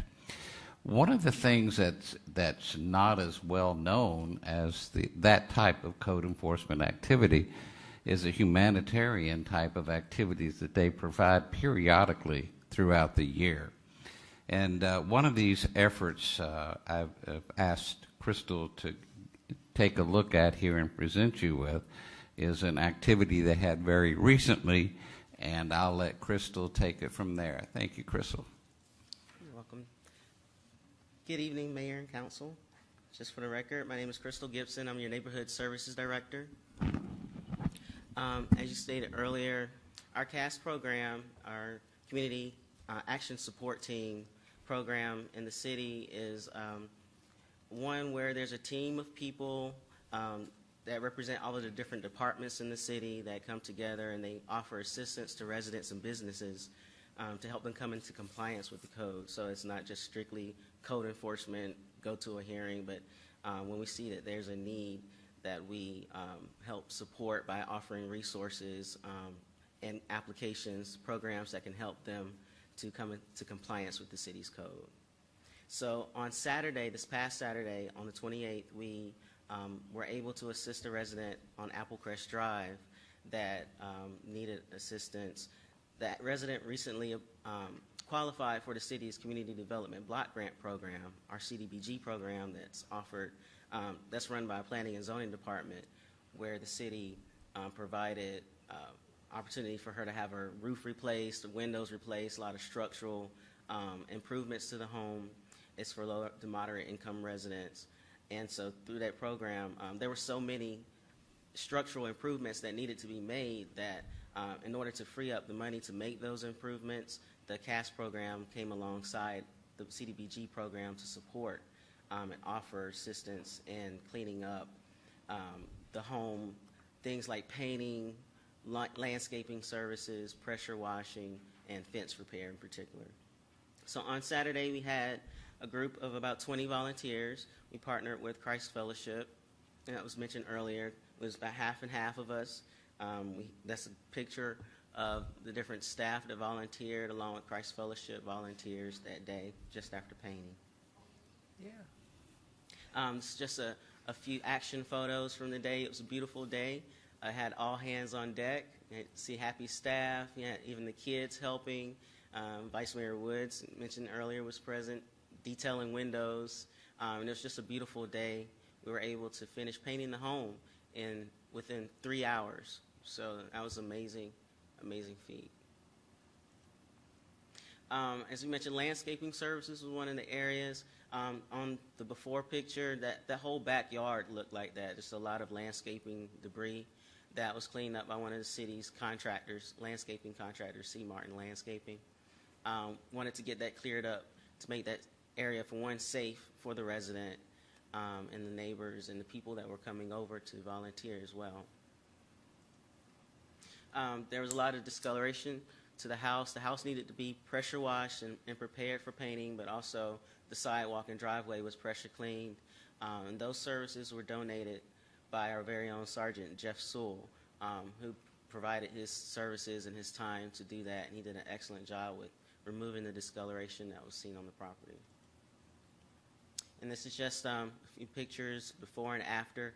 Around the home, there were a lot of areas that needed to be patched and had a peeling paint and such. And if you're curious, that color is a sweet celery. It's very popular and modern, so it really helped update the home and improve the curb appeal. And another picture, the same thing, even the fence being painted as well. And Christ Fellowship, they provided volunteers. They also provided the painting supplies, and they will come back later to make repairs to the fence. There's some fence areas that need repairing. And also the paint that was provided was donated from the Solid Waste Authority. And just another before and after, seeing the landscaping difference, the appeal difference. The resident, we affectionately call Miss Linda, she was very excited and happy to have everyone out, very appreciative, beaming from ear to ear. And she just, it was the icing on the cake to be able to assist her, and we really appreciated the opportunity, and looking forward to doing more projects the same. So that's all I have. Thank you. Thank you, Crystal, Carl, Scott, Madalena. Saw your pictures there. Thank you. Thank you so much, Crystal. Appreciate it. And that's my report for this evening. Well done. Thank you. Wow, I feel like I need to take a deep breath. Okay, wait. We are at the consent agenda. May I have a motion to approve the consent agenda? I will make a motion to approve the consent agenda. May I have a second? Second. All those in favor? Aye. Consent agenda approved. Motion carries. We're now on to public hearings. I do have something I need to read. For subjects not on the agenda, let's see, going down the agenda. Boy, it feels like we've been here all day. Okay. For subjects under public hearing, please submit request forms to the city clerk prior to the commencement of the agenda item. Tonight we are holding quasi-judicial hearings on the following case. Resolution 19, 2018, Frenchman's Reserve Flagpole Installation.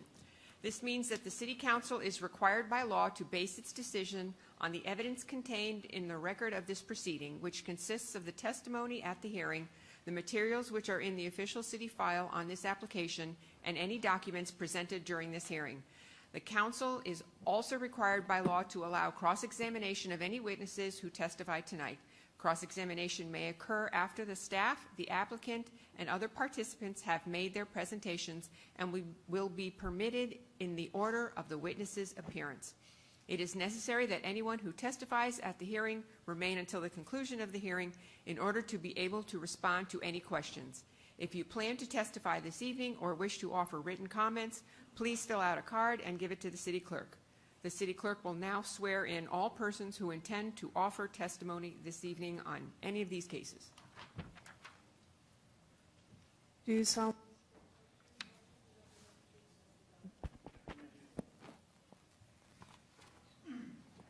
Okay. I'm getting there. May I please have the clerk read the title? Resolution 19, 2018, a resolution of the City Council of the City of Palm Beach Gardens, Florida, approving a miscellaneous amendment to allow the installation of a 50-foot tall flagpole and an 8-foot by 12-foot flag with an area of 96 square feet to be located southeast of the Frenchman's Reserve Clubhouse, which is on a 14.11-acre parcel located on the south side of Grand Cornish, approximately 1/2 mile east of the intersection at Hood Road and alternate A1A in the Frenchman's Reserve Plan Community Development PCD, as more particularly described herein, providing conditions of approval, providing waivers, providing an effective date, and for other purposes. Thank you. I'll now open the hearing and ask if there have been any ex partes on this matter. Not here. No. Thank you. Petitioner presentation, how are you tonight? Good, thank you. Good evening. My name is Nicole Plunkett from Kotler and Hearing, and I have been sworn in. Tonight, as we mentioned, we are presenting Frenchman's Reserve. We are proposing a flagpole. It's a request for a 50-foot flagpole with a 96 square foot American flag at the clubhouse. Many of you are familiar with the location of Frenchman's Reserve. It's at the intersection of alternate A1A and Hood Road. The flagpole itself is going to be at the clubhouse, which is centrally located within the site plan. Now, Frenchman's Reserve has been around for many years now, since the early 2000s, and it does not have a flagpole at all at their clubhouse. So with all of the renovations and clubhouse additions that they're working on right now, we've decided to move ahead and ask for approval for a flagpole with an American flag. The location of the flagpole, as you can see on your screens, is within the approved location that was previously approved within the site plan on the City of Palm Beach Gardens. We're not changing the location at all. All we're asking for is the height of 50 feet and the increased size of the flag. Looking at a cross-section of the clubhouse, there is directly adjacent a 59-foot tower, which is proportionate with the 50-foot flagpole in which we are proposing. And taking a look at the proximity of the existing site, it sits about 63 feet from that existing tower, and it also sits in proximity to the closest residence is about 195 feet. Now, between that proposed flagpole and that residence, there is an existing areca hedge buffer, which is quite tall. As you can see in this picture here, I'm actually standing on the top right of that photo, and it's about 25 feet tall, which that buffer is proposed to remain as it is. Now, within our requests, we are asking for 2 waivers, which exceeds the code. The height of the flagpole, as we're requesting, is 50 feet, and the proposed size of the flag is 96 square feet, and staff is asking for approval on both of these with the support. Just a quick 3D image of what the future will look like of the Frenchman's Reserve with that flagpole, and that's just driving into that Port Cochere entry. And again, thank you so much for tonight, and we request your approval, and I'm happy to answer any questions that you might have. Thank you. Thank you, Nicole. Do we need a staff presentation? Much of staff's presentation would be virtually duplicative. Staff does recommend approval, and I believe that the applicant's presentation covers it all. Thank you. Thank you. I have no cards on this, so I will close the hearing. And I will bring it back for discussion. May I have a motion and a second, please? Sure. I'd like to make the motion that we adopt Resolution 19, 2018. May I have a second? I'll second. Thank you. Any discussion? Sure. I just want to compliment Nicole. As always, you had a thoughtful and comprehensive presentation. Great job, Nicole. Thank you. Thank you. Just to confirm, that one resident that was closest behind the hedge didn't have any complaints about having the flagpole. I'm not sure if it's visible from their backyard, but they didn't have any complaints. That's correct. We made all of the proper protocols as far as letting the residents know, and within the community membership meetings, they were also shown the images, the 3D graphics, so all of the residents and members were aware of the flagpole. Thank you. Anyone else? All those in favor? Aye. Motion carries 5-0. Thank you very much. Thank you so much. Okay. Next on the agenda is Ordinance 6. May I have the clerk read the title, please? Ordinance 6, 2018, an ordinance of the City Council of the City of Palm Beach Gardens, Florida, amending the city's code of ordinances by repealing Chapter 26, Elections, in its entirety and readopting same as revised in order to revise and clarify the process utilized to conduct the city's municipal elections and methods of qualifying, providing a conflicts clause, a severability clause, and authority to codify, providing an effective date, and for other purposes. Thank you. Let's see. I will open the hearing, and does the clerk have a presentation? Yes, ma'am. Good evening. For the record, Patricia Snyder, City Clerk. I'll be presenting Ordinance 6, 2018 this evening. The purpose of bringing Ordinance 6 to Council primarily is because the Palm Beach County Supervisor of Elections has requested that all municipalities change their qualifying deadlines to end 60 to 70 days prior to the uniform municipal election in March. As the Palm Beach County Supervisor of Elections is required by law to mail the vote-by-mail ballots to overseas and domestic voters, the city's current qualifying dates do not meet this deadline. These are some of the other sections that we will be addressing tonight, but as I just said, for the most part, this ordinance is for the qualifying dates. Section 26.4 is the time for qualifying. This is by filing fee, and a person may qualify as a candidate for City Council in accordance with Section 26-3 during the last 15 days of the month of November preceding a city general election no later than 4:30 p.m. of the last day of such qualifying period. Our current code reads the last 15 days in the month of January. To meet the 60 to 70 days required, 60 days would be January 11th and 70 days would be January 1, so therefore we would not meet the deadline for the supervisor. As I mentioned, there are some other sections in here. While we were in the code, we thought that we would make some changes and some housekeeping in nature. But Section 26.5 is a new subsection which addresses the vacancy in candidacy for City Council, and I'd like to read this slide into the record, and there is a continuation of this slide after. If death, withdrawal, or removal from the ballot of a qualified candidate occurs after the ballots have been submitted for printing, have been printed, and or after the deadline for mailing vote-by-mail ballots, any such previously qualified candidate shall no longer be considered and shall no longer be a candidate, qualified or otherwise, for the office for which their name appeared on the subject ballot. Such deceased, withdrawn, disqualified, or removed candidate shall be defined as and referred to as a former candidate. The continuation of that reads, accordingly, votes cast for or ballots submitted in favor of any former candidate shall not be counted in the total number of votes and or ballots. No vote for a former candidate shall count or contribute towards the total number of votes, number of undervotes, or number of overvotes. A ballot marked, annotated, or which in any way could be interpreted to constitute a vote in favor of a former candidate shall be treated as a nullity as it relates to that specific contest for election. It is the expressed intent of the City of Palm Beach Gardens that votes cast and ballots submitted for a former candidate shall have no effect on the outcome or results of any city election. This provision shall be strictly construed by all courts having jurisdiction in the state of Florida. Next section, Section 26.7, actually Sections 26.6 and 7 held the same title. So we renamed 26.7 calling of an issue or special election. And an issue or special election may be called by the City Council by ordinance or resolution.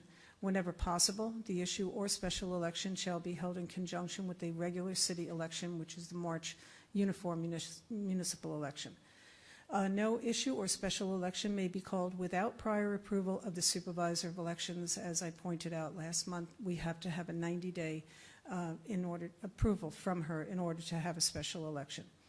Section 26.8 addresses initiative and referendum.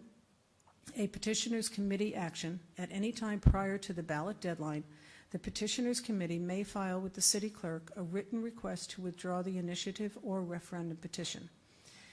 If that happens, City Council action at any time prior to the ballot deadline, the City Council shall by resolution cancel the election. Now, this is the other method of qualifying. It's the alternative method of qualifying, and this is by the petition method. The notice of intent to qualify alternatively and the oath, if applicable, shall be filed at any time after the third Tuesday in September, but prior to noon on the 10th day preceding qualifying. The city clerk shall prescribe the form to be used in the notice of intent.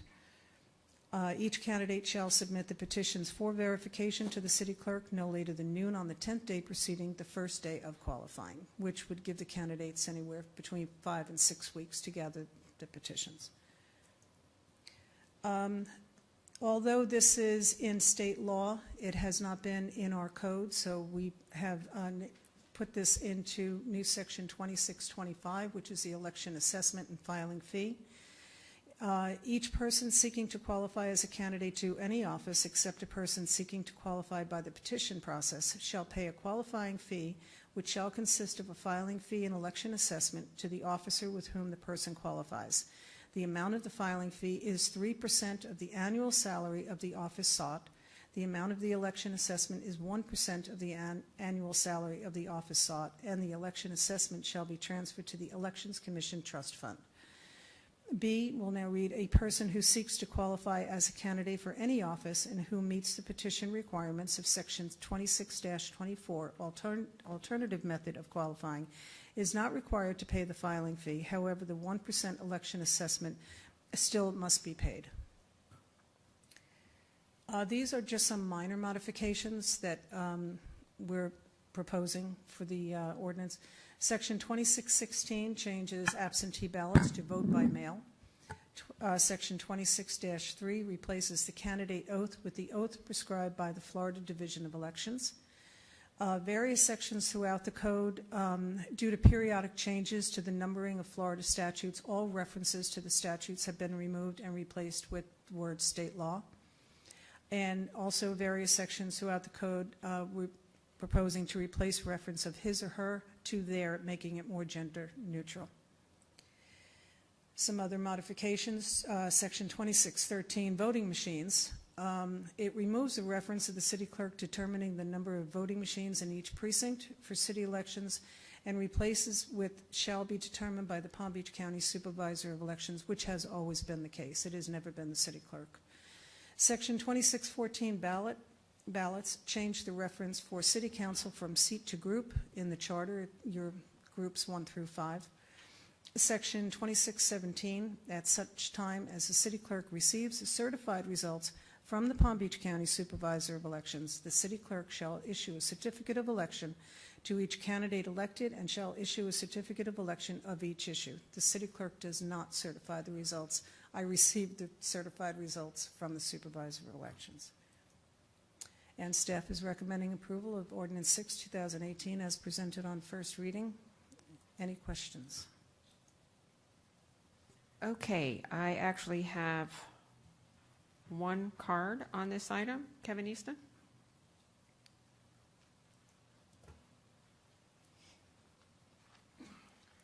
Good evening. For the record, Kevin Easton, 8511 40th Terrace North, Palm Beach Gardens. I think it's great that we're bringing this all up and getting it all so that the Supervisor of Elections is happy with the new rules. But what I would like to look at is section 26-8 and 26-24. It's about the petitions, whether it's for a referendum item or for candidates, okay? I think that everyone would agree with me that that we have an archaic system here when we have to buy we don't have to actually buy them if you were running for council, but if you're asking for a referendum item, you have to pay for the petitions and it has to be watermarked. I would suggest that we go to an online registration for the petitions for either, and the reason being is because a lot of candidates cannot get into the HOAs to get petitions signed. You can't stand in front of the public and get your petition signed. So it's kind of, it doesn't help the candidates or the people that are, seeking to change an item. And now that we are moving along with our charter and we're coming into the new age where it's electronic age, I think that this would be a very good thing to look at. We could possibly speed things up and it wouldn't cost so much money, paperwork, time, and all this other stuff, and possibly you could actually even verify that the voters are actual voters instead of just looking at these signatures and sending them through. That's one of the issues that I think that we talked about a long time ago. The other one is I don't see anywhere in here where it addresses the signage, and I guess that comes under code enforcement rules. But again, every one of you know that it's very hard to get a spot out there to put your sign, okay? And we've talked about this before, maybe designating 4 or 5 areas in our city where you could just put these signs, and then we wouldn't have all this signage. It's just ridiculous out there, you know? Somebody puts a sign, then somebody puts a sign in front of yours. If we had a spot where all the candidates could put their signs in a few different areas, our city wouldn't look so trashy, okay? And with the billboard, the electronic billboard that I've personally asked over the last few elections to have that announced on there, it never gets announced. And what's up with the billboard? It's not even working right now, but that's besides the point. We're talking about this. But again, these are just a few of the issues that may help the next candidate or the next referendum item to either come to fruition or would just help people, okay? So if you could look at that, I think that that's something that's worthy of your interest. Thank you very much. Thank you, Kevin. All right, I'm going to close the hearing at this time. May I get a motion and a second, please? I'll make a motion. Thank you. Thank you. I got a motion and a second. I'll bring it back for discussion. Okay. Madam Mayor, if I might. Yes, sir. Councilmember Litt brought up a good point during her agenda review. It was it's under Article 26-5, and we talked about it's actually she's got a knack for this. We kind of I think kind of just didn't really notice it at the time. But there's language in here that talks about the vacancy after qualification is closed, and all it is she had brought this up, and we're recommending a minor change to this. The language says if the death, withdrawal, removal, it's under 26-5A. So if the death, withdrawal, removal from the ballot of a qualified candidate for city council occurs after the close of qualification for candidates for said office, and if such death, withdrawal, or removal leaves fewer than 2 or no candidates, she just said, well, couldn't we just change it to if it leaves 1 or no candidates? Because it's fewer than 2 just seems it's just kind of archaic. So that's obviously that makes sense, and so I would ask that the motion maker and the seconder would agree to that, and then we'll bring that back to you at second reading with that change. It's fine with me. Thank you. Okay. We had an agreement to that. Thank you. Okay, so let's start discussion because I'm sure there's going to be discussion. Rochelle. I just have a question for Patty as to what Kevin had asked.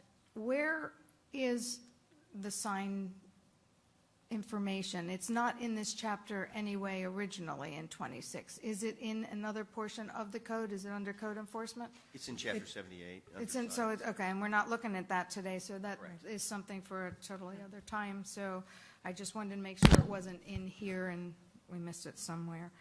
And I want to thank Patty and Max for the amount of work that it took to go through this word by word and make sure that it is in the best possible format to protect the city and it does not leave any questions, hopefully unanswered. I mean, you can never see the whole picture. Things always come back at you in different ways later, but I think you did a great job at looking forward. Matthew? Nothing to add. Mark? I understand Kevin's point regarding the petitions. I actually brought it up with staff. I think at this stage the digital age isn't quite sophisticated enough to be used at other levels of government. But, we do have a 5-year review of the charter, and I think that's something that may be able to be discussed in the future if need be.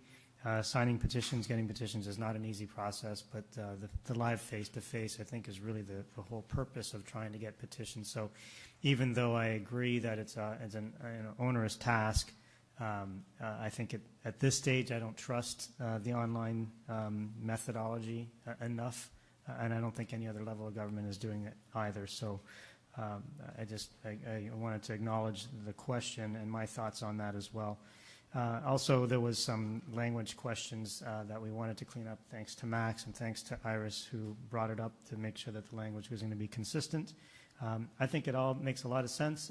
It's very easy to read. It clarifies a lot of inconsistencies with past charter language, and should make it very simple for everybody to understand. So I have nothing else to add. Thank you.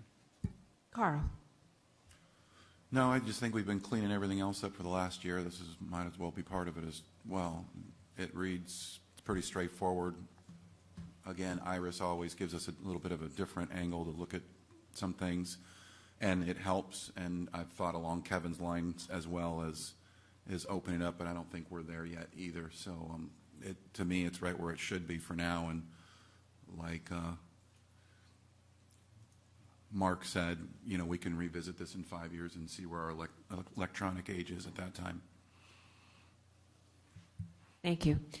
We have had questions posed to us about this, and I do appreciate staff's taking the time to walk us through.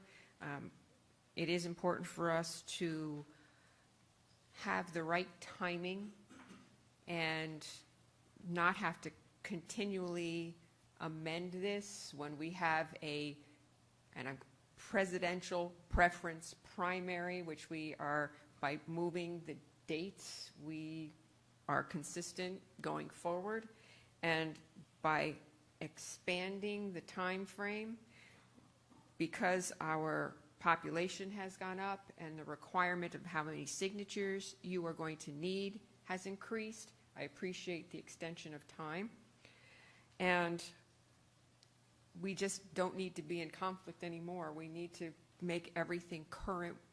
I appreciate it changing from the statute itself to, as the law states, I didn't say that right.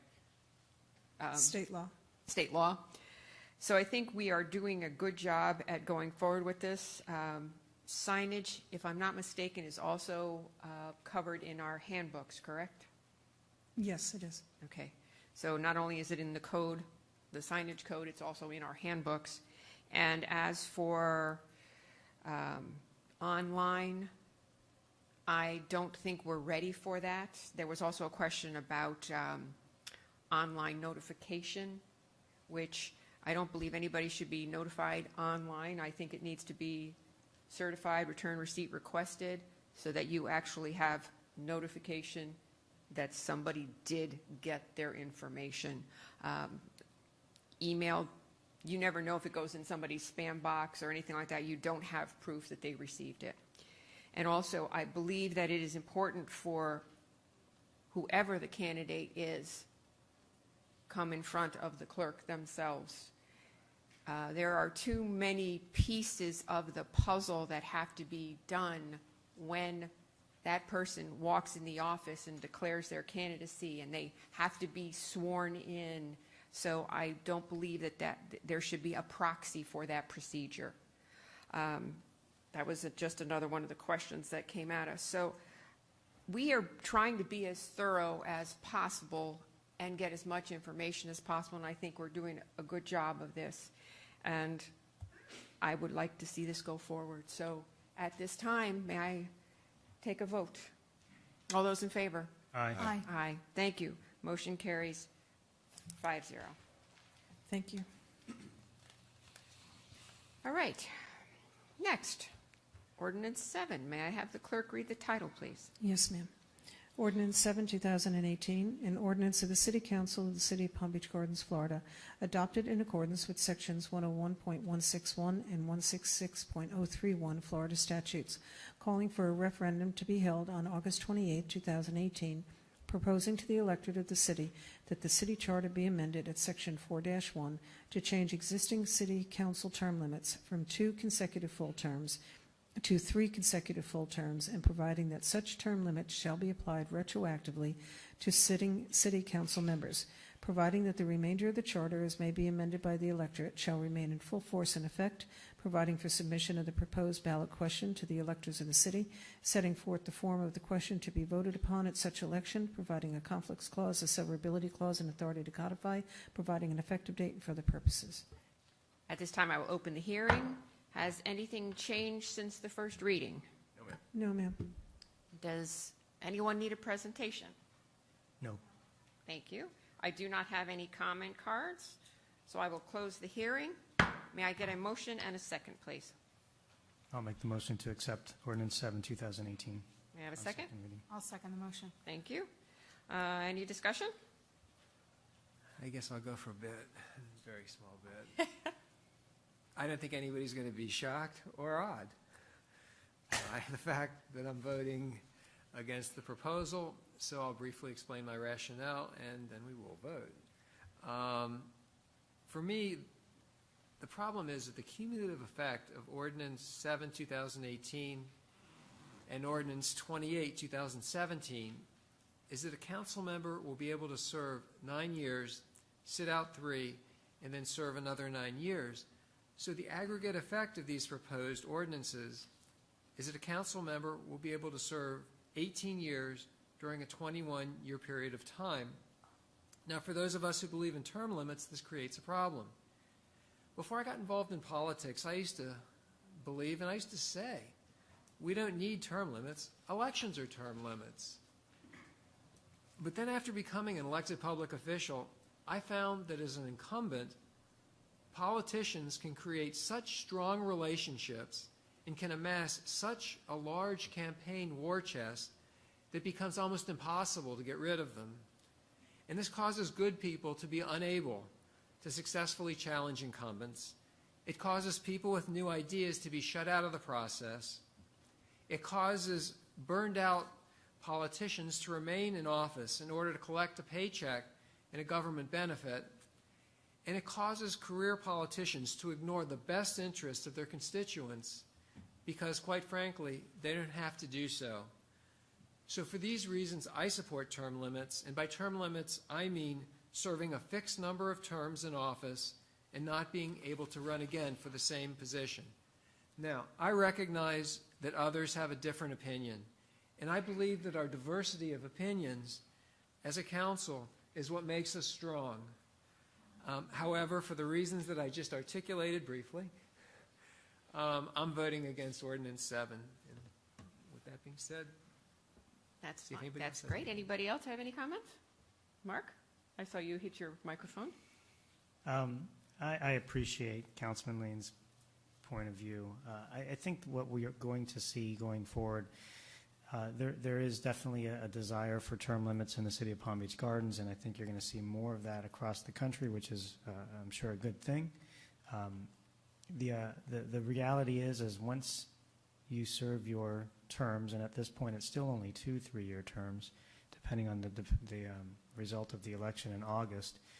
Once you're removed for 3 years, the idea of being able to come back with the incumbency title, I think, is long gone. I think if you asked the members of the council that were part of this council for many, many years, where they are in terms of their support, they would probably find that it would be extremely difficult to drum up the support again to unseat a new incumbent for just 3 years. So although I do appreciate the comments, I think that we're setting the city up for a long term of change, of consistent change, of stability, and natural attrition of leadership, which is exactly what we want. And at the end of the day, if someone chooses to run again, it's not a foregone conclusion that they'll win.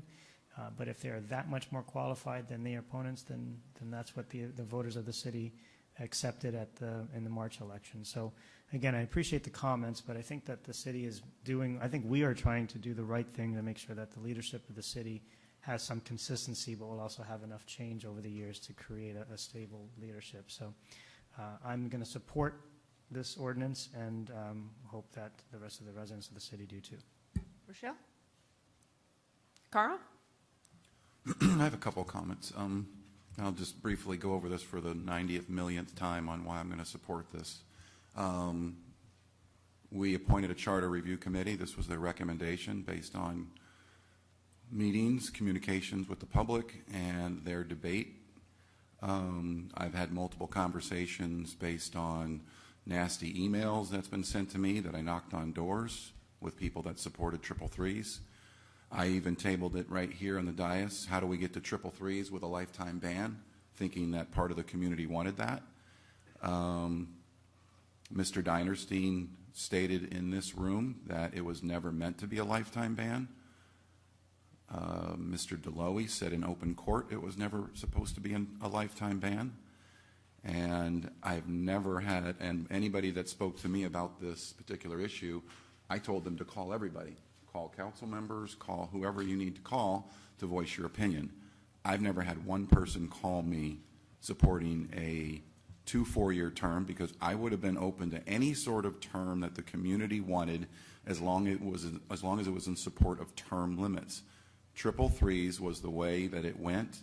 I didn't have a problem with it. I appreciate that you have to run 3 times within 9 years as opposed to 2 and 8, and based on the plaintiff and the plaintiff's attorney not, stating it in court and on record here in front of the community that it was never meant to be a lifetime ban. They never qualified what they thought it should be, so I went with 333s and fine with a 3-year sit-out. I don't know who would want to do this after 9 years, let alone 25. And I think that our fellow council members were excellent for as long as they were here. I don't think they got old and lazy or anything like that. They've built this city along with staff. So I'm going to support this, and I'm going to let those citizens vote, and either way they vote, I'm good with it. Thank you, Carl. Okay, I'll have my couple minutes of comment. First off, I'd like to thank the people that came before us. Whether you're a Democrat or a Republican, you're a man or a woman, the people that came before us did a very good job, as you can hear from our resident survey and the state of the city and the condition that the city is in, and the budget that we have, and the recreation that we have, and the award-winning police department we have, and the award-winning fire department we have. So somebody must have done something right. I'll agree with something Matthew said. Term limits, go and vote. If you don't like what somebody's doing, vote them out of office. 85% of the people that are faced with term limits will vote for term limits. And they did. And what I heard was that they wanted term limits, and the only option they had for term limits was 2 3-year terms. So they wanted term limits, so they voted it in. And after a year or two of thinking about it, many people came to me and said, it's not enough time. Now, there are people out there that say that politicians are corrupt, that we make a ton of money. $14.95 an hour is what my paycheck says. No matter who sits here, they're going to make the same amount of money. So I'd like to just put that discussion to rest. Are we doing this for the money? No, we're doing this for the love of our city. And many of us do this and give up other things in order to be here. So letting us do this job for 3 years, 6 years, 9 years, after attending all of the conferences that I attend, it's a process to get anything accomplished. And to get something accomplished in 3 years doesn't happen. If you sit on Treasure Coast Regional Planning Council, or you sit on the Metropolitan Planning Organization, now the Transportation Planning Agency, and you listen to presentations from FDOT, and you see that it takes, we're talking about Beeline, it's not tomorrow that Beeline is going to occur. It is 7, 10 years down the road. And to have a turnover of council members and then have to bring them up to speed, and then you get sort of put in the back of the line because you're not up to speed. 9 years is not a great deal of time, but it's enough time for us to serve happily, I might add, this wonderful city. And after you've served 9 years and you have to sit out for 3 years, I would really venture to say that you're not going to see a lot of people that are going to come back, because it is time for someone else to do that job, to be here for 3 years, 6 years, or 9 years. And it is what we're looking for, to stimulate the mind and allow staff to help teach those that are going to come after us, and to help teach us as we go forward in these seats. This is not easy. We do get hate mail. We do get love mail. And I'd like to say thank you to those people that send that. And we do our best. And we do our best every day. And the residents, 94% of them, are very happy with the job we do. 6%, you know, that's really good odds if you're only making 6% of the people unhappy. So this is my long-winded way of saying I'm in favor of this ordinance, and I think we should take a vote. All those in favor? Aye. Aye. All those opposed? Nay. The motion carries 4-1. Thank you. Yes. Thank you, Matthew. Okay, we are on to Ordinance 8. May I have the clerk read the title, please? Ordinance 8, 2018, an ordinance of the City Council of the City of Palm Beach Gardens, Florida, adopted in accordance with Sections 101.161 and 166.031 Florida statutes, calling for a referendum to be held on August 28, 2018, proposing to the electorate of the city that all portions of the charter be repealed, except that part thereof describing the boundaries of the city, and that a new city charter be adopted, providing for general and transitional provisions, providing for effect on existing laws, providing for officers and employees, providing for city boundaries, providing for continuation of form of government, providing for municipal authority, providing for the city council as a legislative and governing body, providing for a city manager, providing for a city attorney, providing for city elections, providing for a charter review, providing for submission of the proposed ballot question to the electors of the city, setting forth the form of the question to be voted upon at such election, providing a conflicts clause, a severability clause, and authority to codify, providing an effective date for other purposes. Okay, I will open the hearing. Has anything changed since the first reading? The only thing that was changed is in Section 9 of the ordinance. If you remember at first reading, you made a motion and a vote to change Section 9 so that it would include a reference to the strike-through and underline language. And Councilmember Lane had communicated he was the one that asked for the change, and he communicated that he was okay or comfortable with the language going back to the way it was originally presented. So that's what we have in the agenda for your consideration. So Section 9, it doesn't affect the ballot language. It doesn't affect any of the changes in the charter. It's only the language in Section 9 of the ordinance itself. Now what it says, this ordinance shall become effective immediately upon adoption, which again doesn't affect the language as the approval of the charter. It just says that this is calling for the referendum. And then it says the revised language is contained in Exhibit A shall become effective as of 12:01 a.m. on August 29, 2018. If the question to be voted upon provided herein receives an affirmative vote of the majority of the valid votes cast and counted at the election held on August 28, 2018. And that's what we offer for your consideration. Other than that, there are no changes. Thank you. I do not have any comment cards, so I will close the hearing. May I get a motion and a second, please? Madam Mayor, I'll motion to move Ordinance 8, 2018. Thank you. May I have a second? I'll second the motion. Thank you. I'll bring it back for discussion. Any discussion? No comment on my part. No discussion. No discussion. I will take a vote. All those in favor? Aye. Any opposed? Motion carries 5-0. How about that? Woohoo. Okay. Let's move on to Ordinance 9.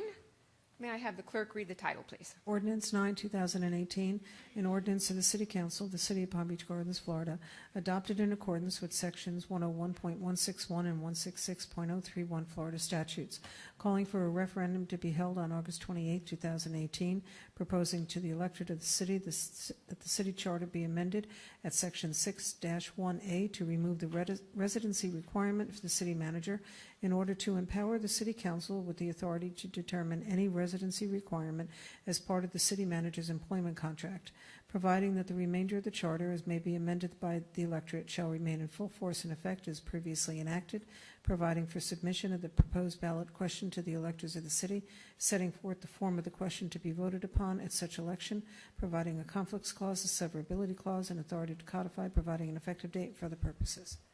Thank you. I will open the hearing. Has anything changed since the first reading? No, ma'am. No, ma'am. Thank you very much. We do not have any comment cards on this, so I will close the hearing. May I get a motion and a second, please? Madam Mayor, I'll motion Ordinance 9, 2018. Thank you. May I have a second? I'll second the motion. Thank you. Bring it back for discussion. Any discussion? None on my part. No additional comment. Okay. No discussion. All those in favor? Aye. All those opposed? Motion carries 5-0. Thank you very much. I just want to say quickly that I'd like to thank the Charter Review Committee. I'd like to thank everyone who commented, sent us emails. I think we've done a good job of listening, and I'm glad this is going forward. So, we are now at, oh my God, where are we? Ordinance Ordinance 10. May I have the clerk read the title? Ordinance 10, 2018, an ordinance of the City Council of the City of Palm Beach Gardens, Florida, annexing pursuant to a petition for voluntary annexation a parcel of real property comprising a total of 14.15 acres more or less, located on the west side of Park Lane, approximately 0.2 miles west of the intersection of alternate A1A and Richard Road in Palm Beach County, Florida.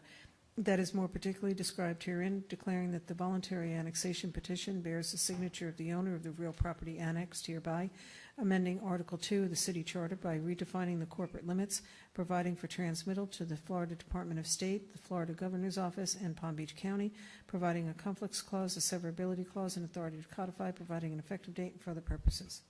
Thank you. I will open the hearing, and I see Martin standing in front of us, so I guess we have a staff presentation. Yes, ma'am, we do. For the record, my name is Martin Fitz. I'm with the Planning Department. This is for the first reading for Ordinance 10, which is a voluntary annexation of two parcels totaling approximately 14.15 acres. It's on the west side of the intersection of Park Lane and Richard Road. It's approximately 0.2 miles west of the intersection of alternate A1A. This parcel is the Seacoast Utility Authority site.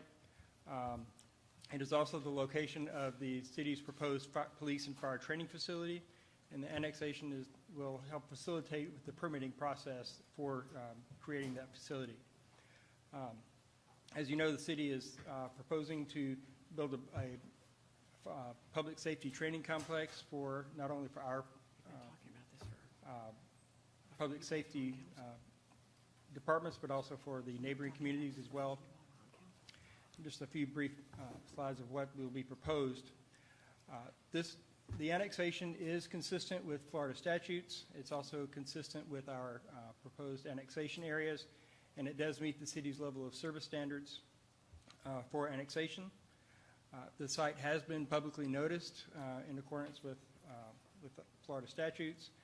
It is part of it is voluntary annexation, so it has to meet the county's guidelines for voluntary annexation, and we have met the notice requirements. It is not within the unincorporated protection area. This will go before the Planning, Zoning, and Appeals Board on next Tuesday's meeting, and staff will bring Planning, Zoning, and Appeals Board's recommendation to the board at the next City Council meeting. Staff is recommending approval of Ordinance 10, 2018, as presented on first reading. Thank you, Martin. I have no cards on this, so I will close the hearing. May I get a motion and a second, please? I move that we adopt Ordinance 10, 2018. Thank you. May I have a second? Second. Thank you. I'll bring it back for discussion. Anyone have any questions? Wow. None. I just have one. How long have we been trying to get this done with the county? Because if I'm not mistaken, this came before us, I think, previous council. The annexation or the... No, trying to get the permitting, because you did a great presentation on how we were going to use this project for safety and training, and that was months ago. I mean... Yes, ma'am. But this is, we were initially planning on trying to get this started and breaking ground in October, and it's been on hold with some permitting issues since that time. Yes. So. Okay. There's no financial impact to the city one way or the other. No, sir. It's nice for Seacoast to step up and let that come in the city. Yes, I would actually Makes the like to note problem that go away. it's financially beneficial, because due to the county's requirements, it was going to cost the taxpayers additional dollars to develop the site. So this will help save money. With this training center, are we going to be just like the fire range? Are we going to be able to lease it out to other agencies, make money that way? I'm thinking way ahead. Never mind. You mean the Police Tactical Training Center? Yeah. Okay. Like that one. Never mind. All right, I think we're question? ready. Oh, okay, good. Yeah, we'll be doing training with all the agencies we dispatch for up here as well. other municipalities that have firefighting training that we train with. Down currently at Southern Boulevard will be done up here, and we'll be doing that with our fellow cities that surround us, both police and fire. Thank you. Okay, so it's time for me to take a vote, isn't it? Okay. All those in favor? Aye. Aye. Motion carries. Thank you very much. All righty, we are now on to Resolution 26, items for council action and discussion. May I have the clerk read the title, please? Resolution 26, 2018, a resolution of the City Council of the City of Palm Beach Gardens, Florida, calling on the state of Florida and the federal government to reduce gun violence in America and help prevent future occurrences by enacting common sense gun control legislation, enhancing mental health programs, and increasing school security measures, providing an effective date and for other purposes. Thank you. This is more of a discussion for us. I don't believe there's a presentation, is there? Okay. So, as a discussion, let's discuss. Do I need a motion and a second? Yeah. You can just have the discussion right now if you want. You're not required to have a motion in a second to discuss it. You may. I didn't think don't know so. if you want to make changes or anything. Okay. Well, let's start the discussion because I'm sure there is one. And I will start to my right. Rochelle. I'll start with the easy part. I think we should not use the word gun control. It's pretty much not being used anywhere right now. We can talk about common sense gun legislation, gun reform legislation. We don't really want to control anything. We just want to see the state and the federal government step in with some legislation since we're not allowed to do it here at the local level. So I'll start with that. Okay. What else? Might as well get it all out there. Brief. All right, well, we can go down the resolution one by one on there. Just for background information, the city of Delray Beach, the city of Boynton Beach, Boca Raton, Tallahassee, Miami, and many other cities in Florida have stepped forward to put resolutions of this kind. Most of the others were written right after Parkland and contained things that our state actually changed with the law that they passed, the 21 limit and the bump stocks. Let's see. On section 4, let's go to that first. It's easy. Enhanced mental health treatment, talking about the mental health situation. Enhanced really doesn't describe what kind of treatment centers. What we really need is increased funding for community mental health treatment centers and programs, increasing the number of the centers and increasing the staff and the educational initiatives. So I would suggest that we talk about support increased funding for the centers to be a little more specific on that one. Does anyone have any comment on that one? Okay, that's one. On section 5, instead of full background checks, comprehensive background checks is more the term that is in most of the other resolutions of this type. Full doesn't really talk about it. And we can either add it to 5 if anyone's on the same page, or do it as its own. But domestic violence, as mentioned by Moms Demand Action, should be included as one of the prohibitions for one of the things that should be covered by background checks. There are a lot of loopholes that have to do with domestic violence and gun shows and the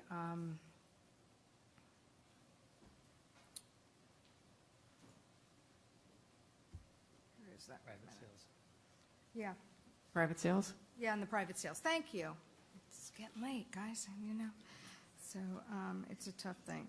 And I would put in at the beginning to actually thank the state legislature for opening up a dialogue on this and starting to move forward on that. I don't think that hurts if we're sending this to the state and the federal government to say thank you for starting the discussion, and we'd like to see it go a little farther and along that. I had asked this afternoon who's going to pay for the officers in Section 2, and was told that because we have our own police department here, which not everyone else does, that most likely that would come through their funding. And I was also told that we've been asked to maybe fill in the blanks with some of our police officers on that.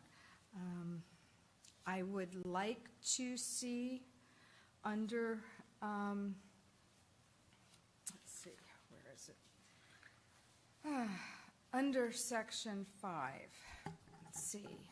After comprehensive background checks and closing the gaps in the gun background check database, after the bump stock section, defining and banning military-style assault weapons and limits on the sale and transfer of large-capacity ammunition magazines as done in other states, and having the federal courts consistently hold that such restrictions are constitutional, that it's time to implement them in the state of Florida and throughout the United States. I know it's a controversial issue in some areas. Because I can't talk to any of you, I don't know how everybody feels about that, but there is data to support that the states that have done this and that pre-ban and post-ban time periods do show a difference. And I've got that data so if anybody needs it, I can reference that when we go forward on that. So it is in all of the other resolutions from the other cities as well. So let me get somebody else's ideas and see where anybody else is on this. I mean, it's a discussion. Mark, because Matthew said he had nothing. So Mark, I'm going to you now. Well, I'm going to apologize to all of you now because I am going to say a few things that may not necessarily belong in a city charter, and it's not going in as an ordinance, so it's not like we can do anything about this at the city level, but there are certain things that define us, and there are certain things that drive each of us to get involved in politics, and gun violence has always been something that's been very difficult for me to understand how we allow this to happen. You know, our charge is to vote on issues that are responsible for the growth and development of our city. But we are the closest elected officials to our residents, our neighbors, our friends, and as such, we all get questions about issues that really don't belong at the city level, from the post office to gay rights, LGBTQ issues and items, conversion therapy. We get questions about things, term limits, about everything that is under the sun. And people ask us for our opinions. And even though most of the things that we get asked aren't applicable to the city politics and to city action, we have to be responsive to those questions and those concerns. Dick's and their proposal to eventually maybe, I don't know, come to the city Gardens Mall, people have asked and have sent us all emails asking about whether or not they're going to sell guns inside their store. So we are really the focal point and oftentimes the front lines. So this particular issue is something that's important to me. And when we look through the resolution, I was very quick to thank the state legislature for acting so quickly to put some, what I thought were simple and basic and laws together to protect some of the simple things. But the problem is that it was the easy things that they did, and I'm glad they did it. But we have Mothers Demand Action. We have Grandmas Against Gun Violence. We have Veterans Against Gun Violence. We have so many organizations that are opposed to gun violence, and This is not suggesting, and I'm not suggesting, that the Second Amendment be repealed in any way, shape, or form. We put it in this resolution to support the Second Amendment. I had long conversations with our city attorney, who is a veteran himself, about the assault weapons and whether or not they're needed. And I really want to see in one of these sections in this resolution that the City of Palm Beach Gardens opposes the sale of assault-style weapons, because I think that's something that our residents want. And of all the people I've spoken to and all the people that have called me and we talk about it, only one of my friends and I had a long argument about it, and I know I won. And I know he thinks he may think that he won, but he didn't. And at the end of the day, the hard part about this is that people feel that by passing a resolution that it goes stronger than any other city around in the state is something that is going to hurt people's right to own a weapon, but it's not. And as a result, I would like to see one added section that an assault weapon ban is something that the City of Palm Beach Gardens would like to see higher levels of government enact.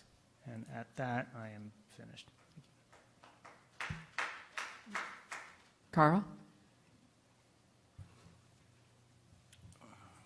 I'm going to try and say a little bit less than Rochelle and Mark. At the very beginning of this resolution, it says, reduce gun violence in America and help prevent future occurrences by enacting common sense gun control, enhancing mental health programs, and increasing school security. And I don't want us to overstep our bounds as a local authority, but we have to do something to help protect the children that are going to be changing these laws in the next, not even 5 years. The way things are happening in government are going to change. Section 4 nails it for me. The City Council and the City of Palm Beach Gardens supports enhanced mental health treatment and stronger laws to identify, assess, and treat those posed to a threat of violence due to mental health issues. We strongly agree. The grant laws for enforcement officers, agencies, and the ability for petitions for court to risk protection. I made a mistake and I posted something on my Facebook, and I supported the children that were protesting gun violence after the Parkland shooting, and I started such a firestorm on my Facebook I had to bring it down. And I got called a lot of things. Didn't make a difference to me because the people that supported me turned around and firestormed right back at everybody.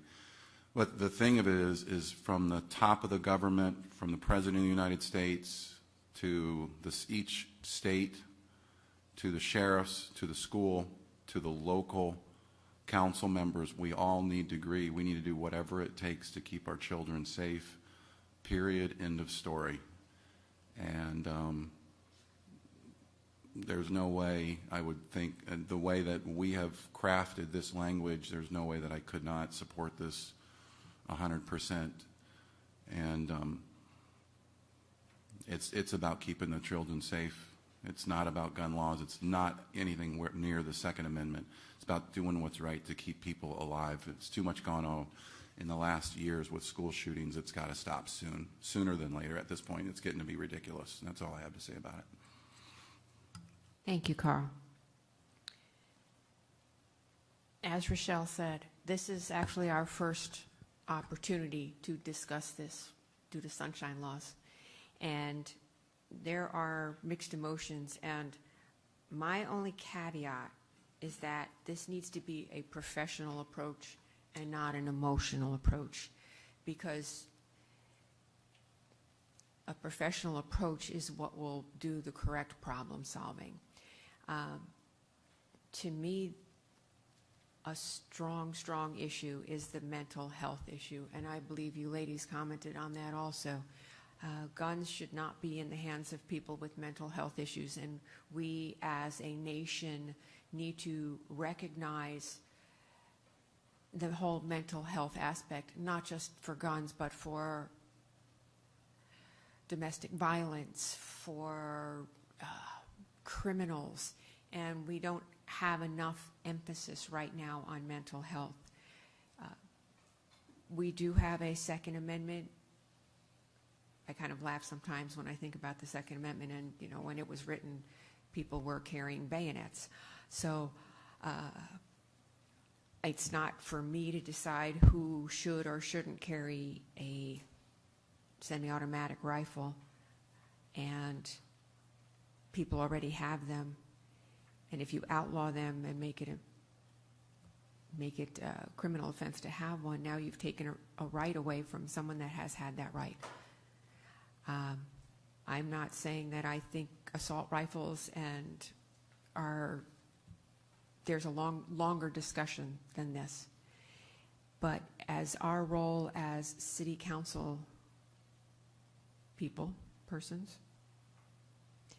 members, thank you, Carl. I think for us to pass this resolution tonight, when we still have more questions, I agree. I think this is something that maybe we as a council put our remarks together, send them off to the city manager and the attorney, because this is not something that can be decided in a 20-minute period. And it is emotional, but as I said earlier, this needs to be done professionally, not emotionally, because you don't have a heart. You don't have a heart if this doesn't affect you. So it affects all of us, some more than others. But I don't think that it would be in our best interest to just pass this resolution tonight. I think we do need to talk about it a little bit more and really go through the sections and come to an agreement that we can all live with. So I agree. That would be my suggestion. Right. Mark. No, I agree as well, and I think that it's important that we all understand each other. But I will tell you, and I don't want to make it look like I'm going to be unreasonable here. When our congressman, who's a veteran, came out publicly and said that he opposes the sale of assault weapons, and I'm not saying going door to door and taking them from people that already have them. I mean, that sends a strong message as well, that a Republican member or a former veteran would come out and say that. Tells us something, that people are really touched and fearing the reality that an assault weapon is not just going to mow down kids out of school, but at a bar, a nightclub, a concert, city place perhaps. So I'm going to really push to add that language in this resolution because it's very important to me. And I try not to bring up items that the city is not really supposed to do. And I know I always try to bring it back to what is our job. But this is something that's really important to me, and it's also important to the people that live in our community. So I know that we don't set the laws here in the city when it comes to gun violence, but I think we really ought to be a leader in this region and tell people that, we feel strongly about it. So. Maria? Thank you. Rochelle? I agree with Mark on that. I think it's one of the more important things that should go in there. Most of the time when laws have been proposed to ban the assault weapons, it does not include people who already have them. It bans the further sale. No one thing, I think we all know that no one thing is going to solve this problem. Assault weapons is not going to solve the handgun problem. It's not going to solve the mental health problem. But we have to chip away at it. And part of the problem has been defining what an assault weapon is. And the successful states that have done this have defined. So asking the state to actually define what they're going to do. But for background information, a book was put out in 2016 by a professor at University of Massachusetts at Boston called Rampage Nation. And this was prior to Parkland. He collected data on every gun massacre, which was defined as 6 or more people shot and killed for the 50 years before 2016. And the aim was to see whether there was any change in the number of gun massacres while the federal ban on assault weapons was in place. And that did not go in and did not take guns away from anybody, and anybody who had them, had them. And compared with the 10-year period before the ban, the number of gun massacres during the ban period fell by 37%, and the number of people dying from gun massacres fell by 43%. After the ban lapsed in 2004, the numbers shot up again, an astonishing 183% increase in massacres and 239% increase in massacre deaths. An AR-15 rifle was used in the mass shootings in Newtown, Connecticut, Aurora, Colorado, San Bernardino, California, Las Vegas, Nevada, Sutherland Springs, Texas, and Parkland.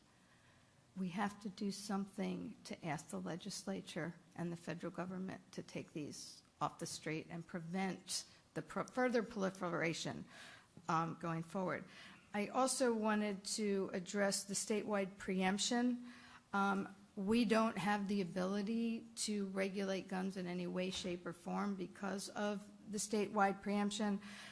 Many of the other cities have gone ahead and say they support legislation that would repeal the statewide preemption on municipal firearms regulations. So we're not doing anything against it by enacting anything, but we're asking them to look at repealing them and allow local governments to adopt and implement reasonable rules, regulations, and policies to better protect the public. Because I know a lot of the constituents were very upset with the gun show that happened 3 days after Parkland. And we had no knowledge and we couldn't do anything about it. And so I think we can consider, I'd like to consider asking the legislature to repeal that home rule violation. Matthew? No? Carl? No, I think I agree with we need to have more conversations on this. We have very different personalities sitting up here, very different backgrounds. And to get all our thoughts going the same direction on paper so we can lead effectively and show that we stand. You need to look at what exactly an AR-15 is because it's a platform. It doesn't mean assault rifle. Right. So I don't know if an AR-15 was actually used in all of those, as you said, because they're using an AR as assault rifle, and that's not what it is. So we need definition. That's why we need definition. right. So having said that, we do need to bring our conversations together so we can get this nailed, and maybe we can lead by example that other communities can look at us like they do on everything else. Right. And I've already started to have conversations with the public on this, the community on it, and everybody is like, why wouldn't you? I think our city manager would like to say something. Just for clarity's sake, and I appreciate your comments about being able to continue the discussion. In order for us to incorporate everyone's opinions at this point, if you would, as you suggest, within the next week or so, submit to our office the points that you wish to bring out, we will compile those and put together a report for council to review so that everyone has the opportunity to see the same thing as far as your position and your opinions are concerned. Keep in mind when you do that, please, that what you're developing here is a policy. It is a general policy, one that takes a position pro or con on a particular issue. It's not an implementation document. So let's keep in mind that this is a much broader scope, and we'll do the best we can to accommodate everyone's comments and categorize them so that you can study them. And we'll bring it back to the June meeting for your continued discussion. If you can get it to us in the next 7 to 10 days, I think we'll be okay. 7 to 10 days? Yes. We'll work on compiling that data for you. Thank you. Well, I think we've covered the resolution. And the next item on our agenda, are we okay with moving on? Okay, next item on our agenda, city attorney report. Anything to report? No, ma'am. Okay. At 9:58, we are adjourned.